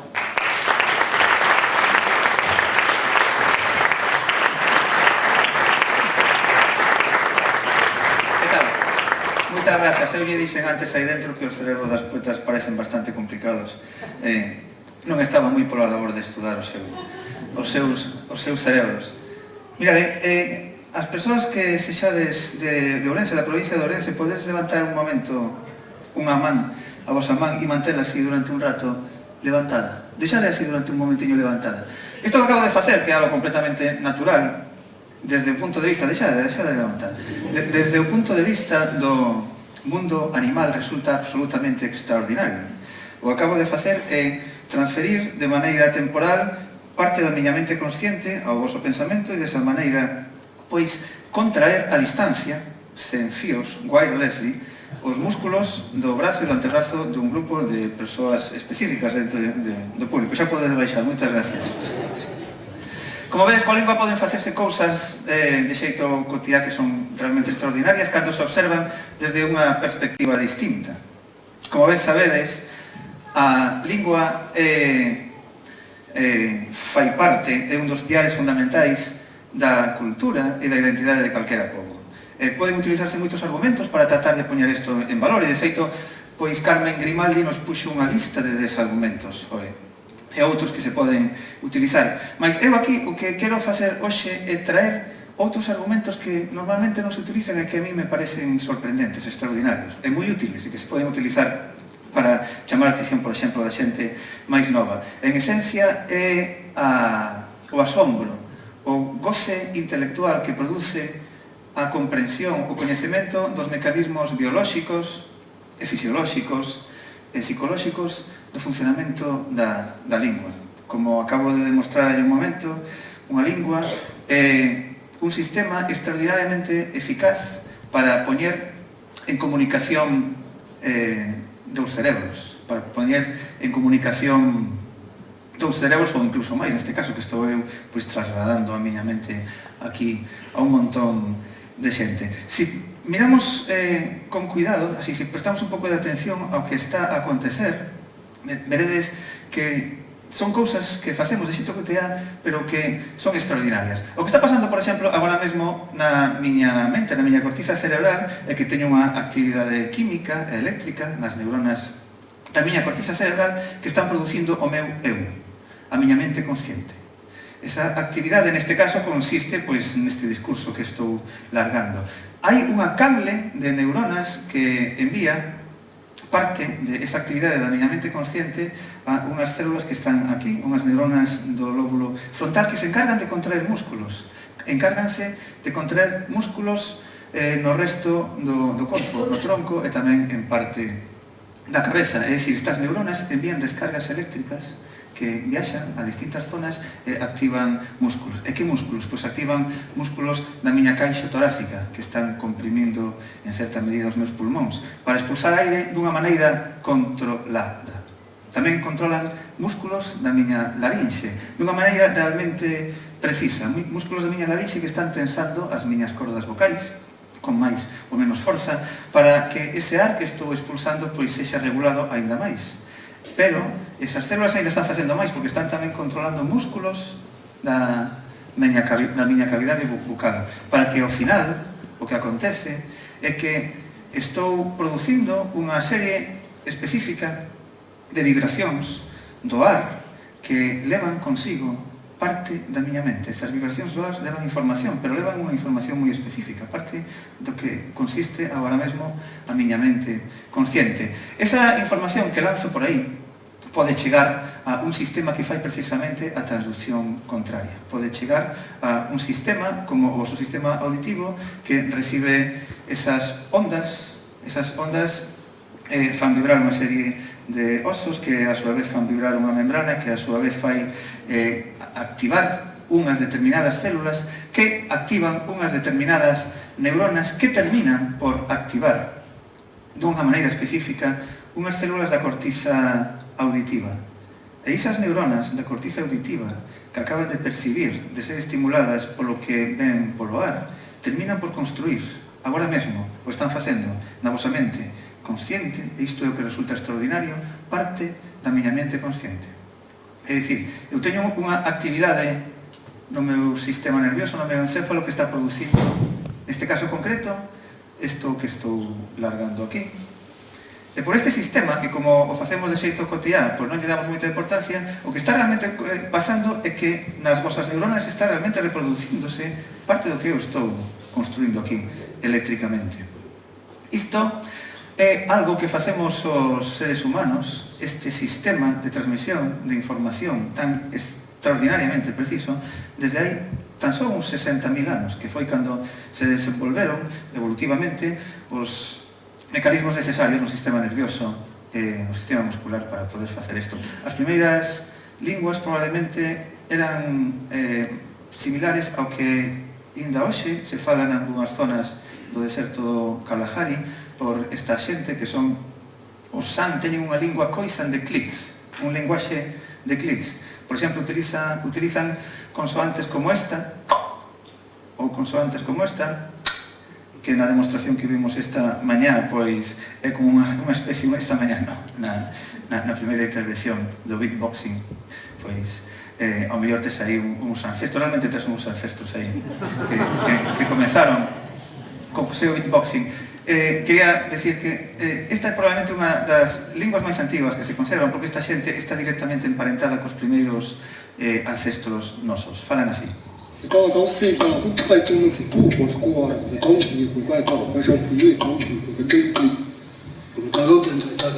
os seres humanos desenvolvemos esta maneira de poñer en contacto as nosas mentes e, desde logo, que isto ten sido absolutamente esencial para a construcción das sociedades e das culturas tan complexas que temos hoxe en día. Pero que hai muitísimo máis. Desde esta perspectiva que vos quero transmitir eu hoxe aquí, unha lingua non é únicamente iso, un sistema de comunicación entre mentes, que xa lle chega, xa é bastante extraordinario velo desde este punto de vista. Unha lingua é, ademais, o que precisamos para construir a propia mente consciente. A mente consciente que tedes agora mesmo vos, ese eu que percibides que existides como seres individuais, esa mente consciente que é tamén algo moi particular dentro de todo o mundo dos animais, precisa das palabras. Se reflexionades un pouco, moi poucos dos vosos pensamentos, salvo algunha reacción visceral ou algunha percepción aséptica de sons e de imaxes, excepto algunha destas cousas, calquera reflexión que fagades, tedes que facela apoiándovos en palabras que teñan algún tipo de significado. Así que precisades unha lingua para construir a vosa mente consciente, pero é que aínda hai máis. Precisades tamén as palabras para asentar a vosa memoria autobiográfica. O que se chama a memoria autobiográfica é a memoria que tedes, a lembranza que tedes de todo o que ten sido a vosa vida, que é absolutamente esencial para que sigades sendo a persoa que sodes e que lembrades todas as mañás cando vos despertades. Pois a memoria autobiográfica precisa de palabras ás que se lle asigna algún tipo de significado. E precisamente por iso existe o que se chama a amnesia infantil. A amnesia infantil, que é o feito de que ningún de vos lembra nada do que vos pasou no primeiro ou no segundo ou incluso no terceiro ano de vida. E iso é así porque para que vos teñades unha lembranza de algo, de algún tipo, non unha lembranza, como decía antes, de alguna percepción visceral de algo, sino unha lembranza de algún tipo de información que precise unha mínima reflexión, precisades palabras. Aquí tedes que asignar un significado. Iso non se consigue ata que non desenvolvedes a linguaxe, ata que non comezades a falar. Precisamente, por iso, das esta circunstancia, que non lembrades nada ata que non falades. Esa é a hipótese. Tampouco tedes, nos primeiros anos de vida, desenvolvido a arquitectura das neuronas. Mirade o montón de argumentos que podía añadir, que poderá añadir Carmen Grimaldi a súa lista, de argumentos para poñer en valor ou para tratar de impresionar, de sorprenderse por lo que supón unha lingua cando se observa desde un punto de vista biolóxico. Pero é que aínda hai máis, hai moitas máis cousas. O que estou dicindo é que para que a vosa mente consciente tedes que botar man das palabras, tedes que botar man da lingua, isto nos leva a unha conclusión que resulta un pouco inquietante, que é a seguinte: quere isto entón decir que as persoas que utilizan linguas distintas teñen mentes distintas, construen universos mentais distintos. Un pobo que colectivamente utiliza unha lingua ten unha maneira colectiva de ver, de construir o seu mundo que é lixeiramente distinta de outro pobo que utiliza outra lingua. Isto que se chama o relativismo lingüístico, que ten sido estudiado nos últimos 100 anos, e a resposta é que sí. É extraordinario os resultados dos experimentos máis recentes que se fan sobre isto do relativismo lingüístico. Unha lingua é unha porta a un universo mental concreto. Cando se está aprendendo unha lingua nova, estás obtendo un pasaporte para introducirte nun colectivo mental novo. Imaginade o extraordinario que é isto, a riqueza que aporta. Conto vos únicamente 3 experimentos que se teñen feito que amosan esta extraordinaria riqueza. Por exemplo, a capacidade para discriminar distintas cores moi similares entre sí, aumenta, incrementase bastante na medida en que existen palabras para nomear esas distintas cores. Hai linguas nas que existen máis ou menos palabras para nomear distintas cores moi similares, e o resultado é que as persoas que utilizan esa lingua concreta ven millor ou teñen máis capacidade para discriminar esas cores. É dicir, algo que en principio parece unha reacción automática está delimitada pola lingua. Outro exemplo, a percepción do tempo. É moi probable que a maior parte de vos percibades que o tempo pasa de esquerda a dereita, ou se tedes, por exemplo, que arranxar unha serie de fotografías da vosa vida. Isto está, en certa medida, relacionado tamén coa escrita. As persoas que falan escriben en lingua hebrea teñen normalmente unha percepción do tempo da dereita a esquerda, e as persoas que falan en mandarín, os chinos que falan en mandarín e que tradicionalmente escríbese de xeito vertical, tenden a percibir o paso do tempo de arriba a baixo. Arriba está o pasado e de baixo está o futuro. Imaginade que influencias tan importantes construen as linguas nas vosas mentes. E como falará entón unha persoa, como percibirá o paso do tempo unha persoa que fale galego e mandarín ao mesmo tempo? Aquí, na cruz esta de aquí. Pois, deixo esa pregunta aí no ar. Remato con outra destas capacidades cognitivas que se crean cando un aprende unha lingua nova. É extraordinario o feito de que exista xente que sexa renuente a non querer aprender unha lingua nova. É algo que non ten absolutamente ningún sentido. Un dos experimentos amosa como, cando se aprende unha segunda lingua, unha terceira, unha cuarta, unha quinta, pero cando se aprende unha segunda lingua, que como se fixo este experimento, pois aumenta a densidade de materia gris. Iso quere dicir que aumenta o número de conexións entre neuronas. E o interesante é que isto dá lugar a capacidades cognitivas que son a maiores do feito de aprender unha lingua nova. E isto, ademais, este efecto é o que tedes aí. Este efecto de como aumenta a materia gris incrementase canto antes se aprenda esa lingua nova. Así que, xa vedes, o que vos quería transmitir era esta serie de este grupiño de argumentos novos que normalmente non se utilizan. Estos argumentos que están baseados na bioloxía, na fisioloxía do que é a linguaxe, do que supoñen as linguas. Como vedes, non é únicamente un piar esencial para a cultura e a identidade, por suposto, esencialmente, mas é tamén a lingua que utilizades está construindo a vosa mente consciente, está asentando a vosa memoria autobiográfica. Cada lingua nova que aprendedes está desabrindo unha porta a un universo mental novo. Así que sabedes, as linguas son un alimento extraordinariamente nutritivo e que nos dá acceso a sabores únicos. Moitas grazas.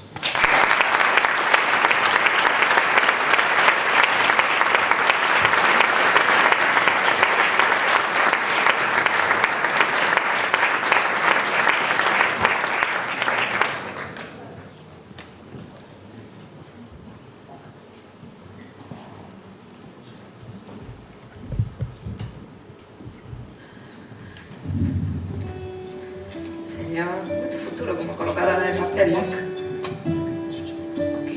Tentei comezar cun cadro pequeno, dándolle escritos os máximos de... Ojo, voces. Xa me curei. Non, parecime ben, non lo dicía por mal, agora fixe un enemigo entre os técnicos. Ben, queridísimo e atentísimo público, por que me reídes, verdade, atentísimo? Non estás atento, non estás pensando nas vosas cousas. Ben, este é un momento que a nos custanos moito facer nos recitais, é un momento que nos enche de orgullo e de satisfacción, porque é un momento no que imos a romper unha lanza a prol do futuro do galego, explicándovos cal é a correcta colocación pronominal átona na nosa lingua. Porque sabedes que hai de todo por aí polo mundo. Os meus favoritos son os que poñen o pronome antes e despois. Te paso che o boli e despois xa no top 1 está o que puxo 3 veces, o pronome átono. Moito che me quer ben. Ben, nós somos conscientes, como andamos moito por Galicia, de recital en recital, somos conscientes de que o gran mal do galego oral actual é basicamente que a xente non ten nin puñetera idea de como se coloca o pronome átono. Vos sabedes, vos sodes xente instruída, e só vos vexo na cara que sodes xente leída, sabedes está o pronome tónico en gallego, que se non hai fallo con el, ti, el, nós, vos, nosotros e vosotros, así 4 vellos que quedan en Lugo. E aí non hai fallo, aí todo o mundo sabe ese, o pronome tónico pode ser, ten a capacidade de ser o suxeito dunha frase, o que era antes un suxeito, o que era o núcleo dunha frase nominal. E despois estáche o pronome átono. O pronome átono é esa rémora do verbo que non pode ir a ningún sitio se non é a canta el. E o pronome átono en gallego ten esa particularidade de que unhas veces vai colocado antes do verbo e outras veces vai colocado despois do verbo. Ben, é certo que hai xente en Galicia que coloca o pronome átono ben de maneira natural, salelle ben. Son aqueles falantes que cando se fixo o Atlas Sociolingüístico de Galicia tiñan 15 anos. E agora xa están jubilados, pero siguen tendo a capacidade de colocar ben o pronome. E despois hai xente que non ten idea. Tamén é certo que hai unhas reglas que se escribironse nunhas cuartillas de cera no século IX a.C. Despois esas cuartillas perderonse, acabaron na primeira cruzada, e a razón pola que se invade Xerusalén por primeira vez para recuperar aquelas reglas da colocación pronominal, e sospeitase que o Códice Calistino foi sacado da catedral para ver se se recuperaba. Pero non. Entonces temos que fiarnos así un pouco por unha idea que temos da colocación pronominal, porque ninguén sabe realmente cales son as reglas esas, non? Pero nos observamos que hai moita xente que non ten nin idea, entón dixemos nós, pobre desta xente, vamos a intentar facer algo, un recurso mnemotécnico destes, como as cancións que enseñan o abecedario en inglés, para xente colocar o pronome átono, non? Sobre todo queremos dedicarlle este número a Feijóo, que ao cal xa citamos 2 veces aquí, por si estou facendo campaña. Porque Feijóo ten esa habilidade do personaxe público que fala gallego nos medios, que é colocar o pronome sempre mal. Usar esa técnica de poñelo onde non o pon Feijóo é man de santo e animamos que empreguedes porque nunca falla. Tamén nos gusta dedicarlle este número a unha chavala cando eu estudiaba 2 días que estudiei Filoloxía Galega metou un día na porta e dixo se pode, o sinto, é que retraseime. E eu, máis fatal, pavo. Ben, entonces, pois decidimos traducir un tema melódico, da canción melódica española. Si, un tema de Rocío Jurado. Aí está. Traducirlo para o falle moi colocarlle ben os pronomes, cando vai antes, cando ten que ir antes vai antes e cando ten que ir despois vai despois. Se así nos pudemos, que non acabamos a carreira, pois tamén. Xusto. Isto facémolo porque nós somos quen de asumir a morte do galego, non? Que pasará en algún momento máis lonxe ou máis... pero que non podemos asumir é un asesinato. Entón, se morre, cando morre o galego, polo menos, que morra falando nós normalmente como Dios manda, sabes? Non esa mestura extraña que facemos. Que esmorece a si propio, vaya. Que non se dilúa co español. Pois metemos un poema a esta canción que é o famoso Como eu te amo, para que non parece que eu vin aquí solo de humorista, para que faja de poeta tamén.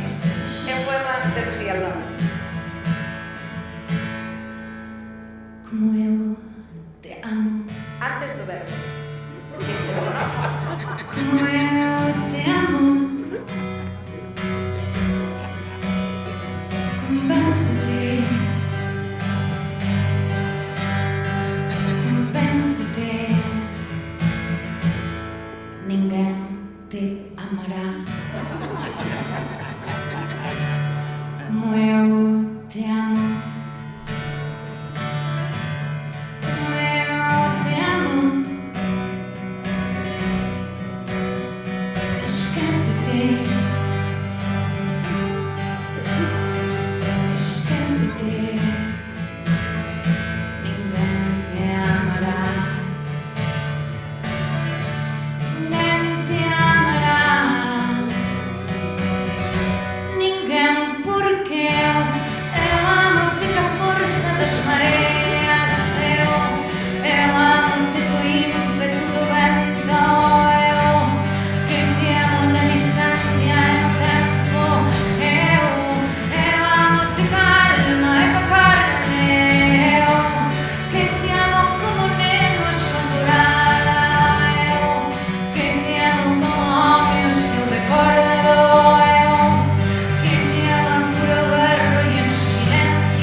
Que tranquilidade comprobar que me mentí aquel día que dixen que a ti se inventaran o xullo e as mareas. Como é a poesía que tiro dela para celebrar inverno na túa cama e nin sopramos candeas nin nada. Tanto ten esa postura da boca, esa postura da boca non a merece o aire. Eu que te amo como neno a súa alborada, eu que te amo como home o seu recordo, eu que te amo a puro berro e en silencio, eu que te amo dunha forma sobrehumana, eu que te amo na alegría e no pranto, eu que te amo no perigo e na calma, eu que te amo cando barras, cando calas, eu que te amo tanto, eu amo-te tanto, eu.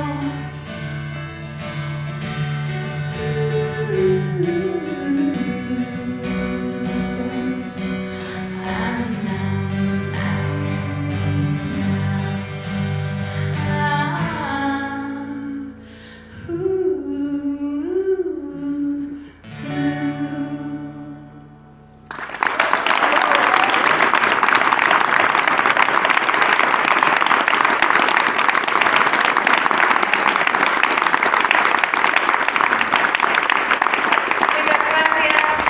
Ben, a colaboración pronominal ten a súa importancia, non vamos a decir agora que non, despois deste rollo, pero que sería do galego sin son juego?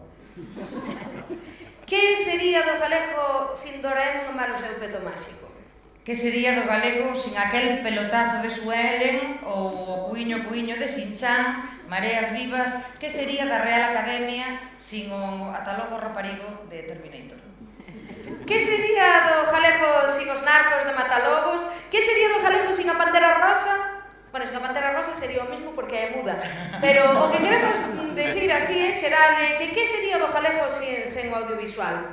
Pois, para poñer un pouco de luz sobre este asunto, hoxe temos con nós a unha voz que seguramente vos recordará a alguén, pero non é ningún curmamboso, sino que vos sona da televisión. Damos paso ao escenario a un actor de teatro, cine e televisión, actor e director de dobraxe.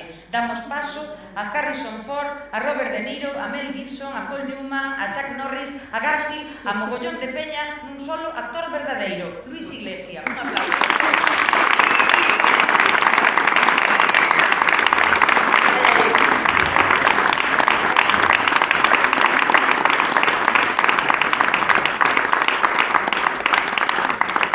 Moitas grazas.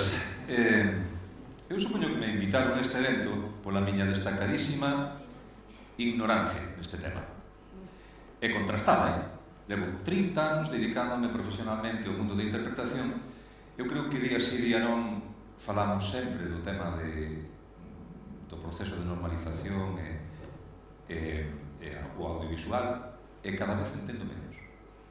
Eu nací nun pobo, vou chamar pobo porque se lle chama aldea calquera dos 40 veciños que quedan ali, mátame. Nací nun pobo da provincia de Lugo, en Río Torto, un pobo no que o 99% dos seus habitantes falaban e falan galego. Nacín, vivín ali, e teño que dicir que falei en castelán únicamente na escola, na catequese e co veterinario que era de Salamanca. Pero non botamos moita man del na casa, apañámonos bastante ben co médico, non facía falta chamar o veterinario. Logo, fun estudar a Lugo en plena transición, e ali en Lugo foi cando sentín por primeira vez falar dos séculos escuros, da longa noite de pedra, e aí foi onde me enterei de que o meu idioma, a miña lingua, estivera masacrada durante séculos, perseguida, encabuxeime.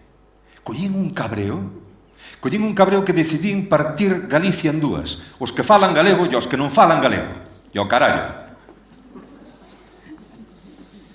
Pero entrei en contradicción, porque claro, había xente, amigos meus, que falaban en castelán e eu tiñalles aprecio, entendes?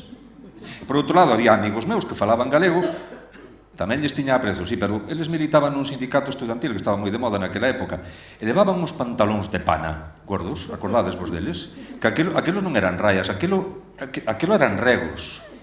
Levaban zocos de madeira e eu dicía, o nacionalismo está moi ben pro inverno, pero no verán. Esquece toda a movida, entendes? Entón, iso rompeu o cerebro en milanacos, non? Tiña moi desorganizado. Menos mal que tiña o sabio de meu avó Venceslao que me puxo no seu sitio. Meu avó Venceslao fora alcalde 20 e tantos anos en Río Torto. Era un home sabio que conseguiu que ali non pasasen cousas que pasaron noutros concellos. E un día atopeino con vaguas nos ollos porque o veterinario, isto é unha cousa que facemos no meu pobo, ven alguén de fora e facémolo alcalde, así, non? Canto máis lonxe mellor, bueno, pois fixemos alcalde ao veterinario. O que faga chistes con isto... Fixemos alcalde ao veterinario e o veterinario decidiu que había que tirar a cruz dos caídos de Río Torto. E a meu avó doeulle moito aquelo. Doeulle porque dicía que eso non era xeito, que o que había que facer era unha lápida cos nomes dos que faltaban do outro lado, dos que non estaban citados, porque ao cabo todos eran veciños. Esquecer a historia condénanos a repetila, e ao cabo todos eran veciños e todos falaban galego. Isto deu moito que pensar, dixen, a ver, é certo, un lado e do outro falaban galego. O paseado e o fusilado seguramente falaban galego. Deu-me moito que pensar aquilo, deu-me moito que pensar, porque meu avó Venceslao, eu nunca lle sentín falar en castelán, e un día preguntei, avó, ti nunca falaches en castelán? Dixo, non, sí. Sí, pero tive unha conversa con un parente, el era oriundo de Castro Verde, da provincia de Lugo, e tive unha conversa con un parente que estaba considerado o lumbrera da familia, non? Porque sabía árabe, daquela estaba ben visto, hoxe xa... Sabía árabe, claro, un tipo de Castro Verde nos anos 50, 60, que soubese árabe tiña que ser unha lumbrera, non? Eso era así, non? Entón, un día estaban falando e dixolle, oiche, so, logo é certo que o galego é un dialecto? E o parente ilustrado explicoulle, bueno, a ver, se é dialecto non é máis dialecto que o castelán, porque ao cabo os dous son fillos do latín, non? E se quere, en moitos aspectos, o galego está máis pegado ao latín que ao castelán. A mi avó ilumináronse os ollos e dixo, para, pero o latín non é unha lingua culta. Dixo, é tal? Dixo, se o latín é unha lingua culta e o galego está máis pegado ao latín, se eu falo galego, son máis culto que se falo un castelán. E aquel home ilustrado ilumináronse os ollos, botou un sorriso e dixo, de algún xeito sí.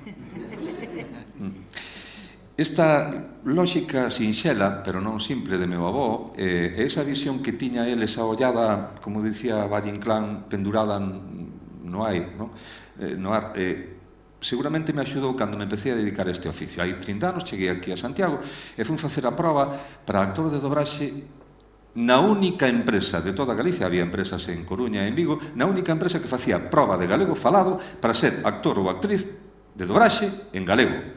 E os donos eran de Euskadi. Fixen a proba, empecé a traballar en Coruña, en Vigo, e claro, o único modelo que tiñamos daquela para copiar era o de castelán, entón todos falábamos unha sorte de, non sei, de galego, un acento raro. Hai moito tempo que chegaches? Por que o preguntas?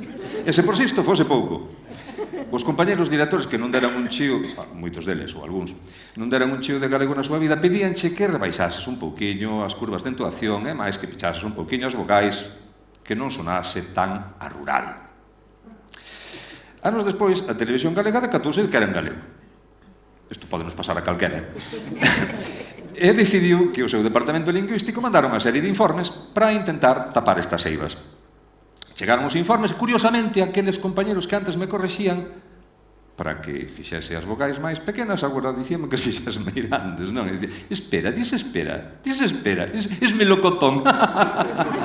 E eu collía un encabrone peor que cos séculos escuros, xurocho.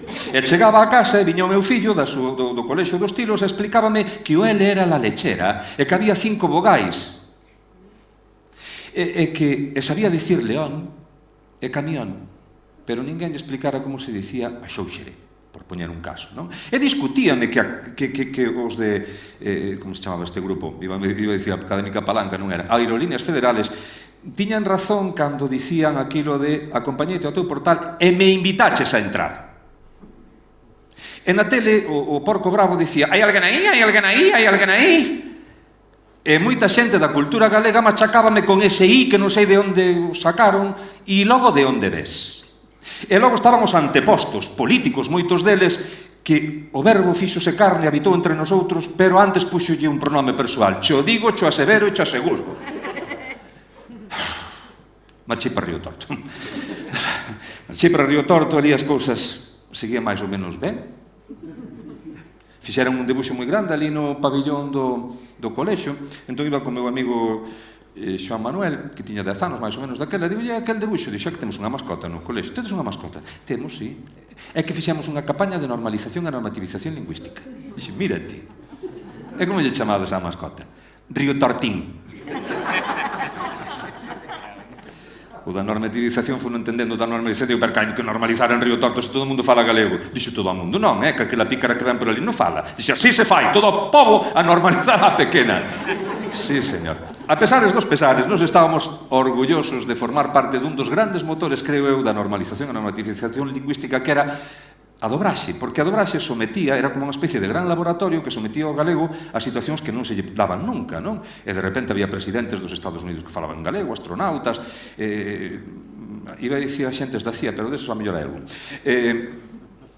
Facías documentais sobre calquera cousa, non? Entón descubrimos que non había unha palabra en galego para dicir guepardo, que era chita, pero que chita era o guepardo de Asia, non? Non había unha palabra para dicir aligator, tiñas que dicir caimán de Florida, entón aí cabreus o meu fillo, que era un especialista en aligatores, e dixo, nada, non? E aí tiña razón.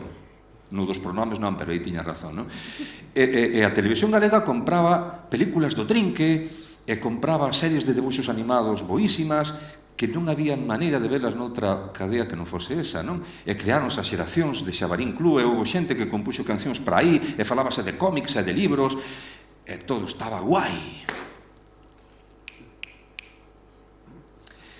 E ao pouco tempo deixaron os orfos de todo iso. Esas xeracións que captáramos deixaron as orfas de contidos porque nesa tele non poñían nada que lles gustase. Ao mellor, tempo despois, chegou Matalobos e algúns destes engancharon a Matalobos, hoxe seguramente están enganchados a Serra Moura, porque eu teño o convencemento profundo de que a xente quere ver a galega. Moitas da nosa xente quere ter unha excusa para ver a galega. E non a ven porque ese é un espello que nos deforma, non reflicte o que somos. Defórmanos. E defórmanos por mor da miopía de algúns políticos que lles toca levar esa casa, tamén de produtores, tamén os actores e as actrices temos que botar aí, facer un pouquiño de autocrítica, non? Porque hai moitos anos empregábase este oficio aquí como trampolín para sair fora de Galicia. Aí eu decidín cambiar e non ser un actor galego. A partir desde entón fui un galego actor que me parece que é outra categoría, non? E a miopía desa xente non lles permite mesmo ver... Contesta, que non temos presa, non te preocupes. Pobre, acabo de poñelo tan nervioso. Que non lles permite ver mesmo o seu complexo de inferioridade cando din cousas do estilo de é que isto é o que lle gusta ao noso público.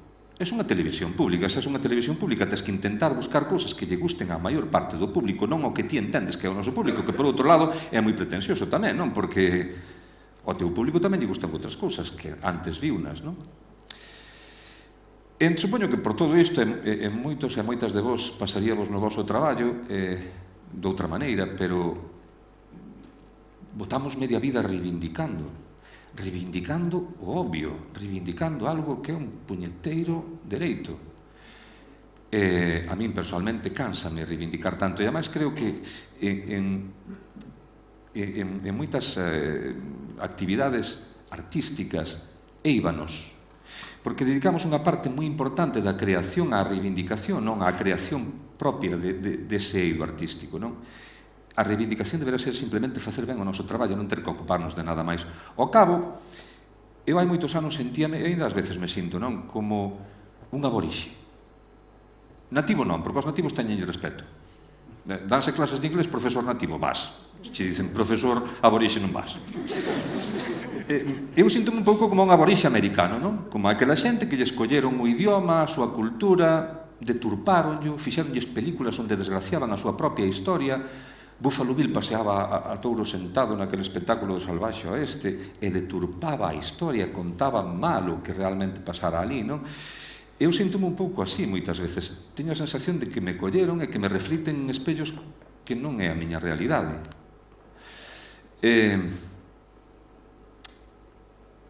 A estes aborixes americanos mesmo lle colleron palabras e empregáronas para nomear armas cas que acabaron con outras culturas, non? Os helicópteros Apache ou os mísiles Tomahawk, non?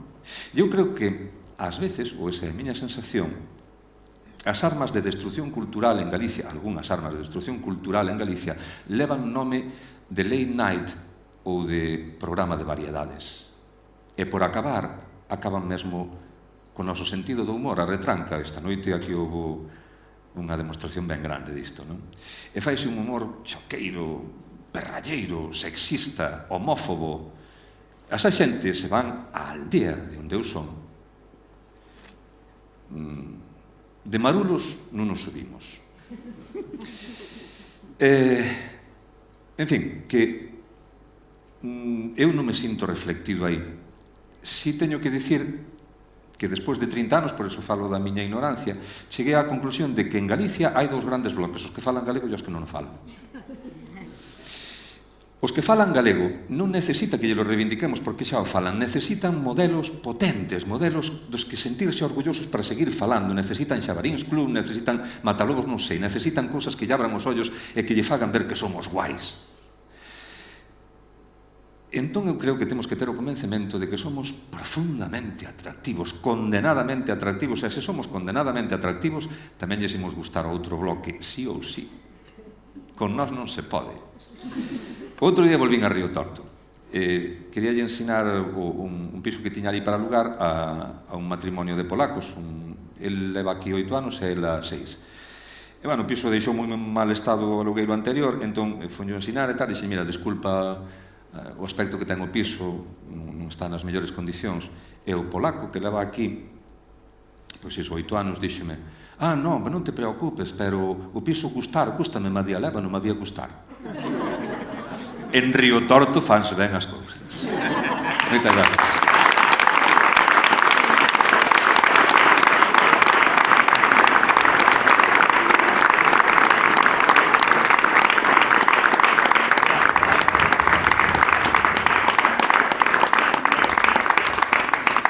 Sabemos que algúns xa vos levantades, algúns xa tendes chaquetas postas, efectivamente, isto está tocando ao seu fin, pero aínda non finou. Queremos, antes de marchar, darvos as gracias a todas e a todos por estardes aquí. Polo voso riquiñismo como público e pola vosa boísima disposición para o aplauso e para a risa, así calquera é humorista. Que ben aplaudístedes cada 15 minutos cronometrados por reloj, moi ben, cada 15 minutos aí aplaudindo como vos dixeron, perfecto. Tamén queremos, a organización quere darlle as gracias en especial a Marcos Pérez, que axudou moito ca parte técnica, e non podemos contarvos máis porque non sabemos máis. É unha historia misteriosa. Pero é un tipo genial. Pero parece ser que Marcos estuvo aí duramente, e sin el e sin moitas das persoas que traballaron aquí hoxe, pois isto non podería ser. Tampouco podería ser sen a xente da sala, e tampouco podería ser, evidentemente, podería ser sin vos, pero sería un aburrimiento, non? Entón tamén queremos darvos as gracias a vos. E antes de marchar, cada un para a súa casa e castelao para de todos, queremos deixarvos de novo con Xenderal, así que con el quedades. Despide Xenderal, un aplauso. Moitas gracias.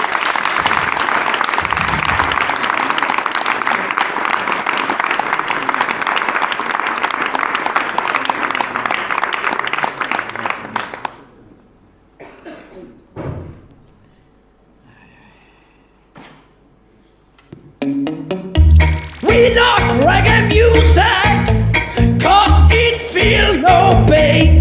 Na Galiza, bilingüe, trilingüe, catrilingüe, sempre en galego tamén, non? Di así. Se disfruta do meu como se fora teu, ainda queres máis, tírame da lingua. Se entendes o que digo, hijo, que matas comigo, come má lingua.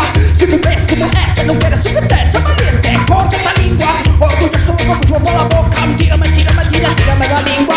O cara a casa, o traballo, a feira, o peceniño arranxa a ladeira. De volta nos camiños topo galeria, berramos cos outros e abres a veda. O problema é o que ti és, pum, abres os olhos, só que non ves, que me sonei, se le do revés. Se disfruta do meu como se fora teu, ainda queres máis, tírame da lingua. Se entendes o que digo, hijo, que matas comigo, come má lingua. Se non ves como é, se non queres someterse valiente, corta da lingua. Orgulloso do mismo pola boca, tírame da lingua. Veñen autobús, asa te acompaña en inquisitoria, soltando parafernales, cada cual máis contradictoria. O que queda flotando sonche as sobras e chamase escoria. Deixeis un libro no homa e esos escribas cambian ca historia. Eso bacanal o carnaval, o que nunca se disfraz de Xenderal. Eu son chaqueiro así e dame igual, que somente escante pas vacas do meu herbal. É real, a letra da instrumental, eu defendo meu asilo original. E que lle pique as feridas este sal, porque se aguante que é normal. Se disfruta do meu como se fora teu, ainda queres máis, tírame da lingua. Se entendes o que digo, hijo, que matas comigo, come má lingua. Se non ves como é, se non queres someterse valiente, corta da lingua. Orgulloso do meu mismo pola boca, tírame da lingua. Tiradovos sempre da lingua uns aos outros, Isto pra que me escoiten e que o sinta co corazón, ainda que de galego nem papa. Esa verba non permite traducción, Google non che ten estación a tendareille. Evítalos como dengue, pero é a plaga que máis se entende. Ai, non, ese foi que me pregunte, que rando sus paros da Galicia Bolingi. É alrededor no que fan, e están o cantan a ver que máis laia. Eu tamén quero laiarles salir desa chassi que traio, falla. Se disfruta do meu como se fora teu, ainda queres máis, tírame da lingua. Se entendes o que digo, non queres que tes valiente, corta da lingua, orgulloso das bocas como pola boca. Tírame, tírame, tírame da lingua. Tírame, tírame, tírame da lingua. Tírame, tírame, tírame da lingua. Tírame, tírame, tírame da lingua. Moitas gracias por vir esta tarde hasta aquí. Un aplauso para vos. Se disfruta do meu como se fora teu. Ainda queres máis, tírame da lingua. Se entendes o que digo, fijo, que me das comigo. Come a lingua. Se non ves como é, se non queres o que tes, valiente, corta da lingua. Orgulloso das bocas pola boca. Tírame, tírame da lingua. Dillas.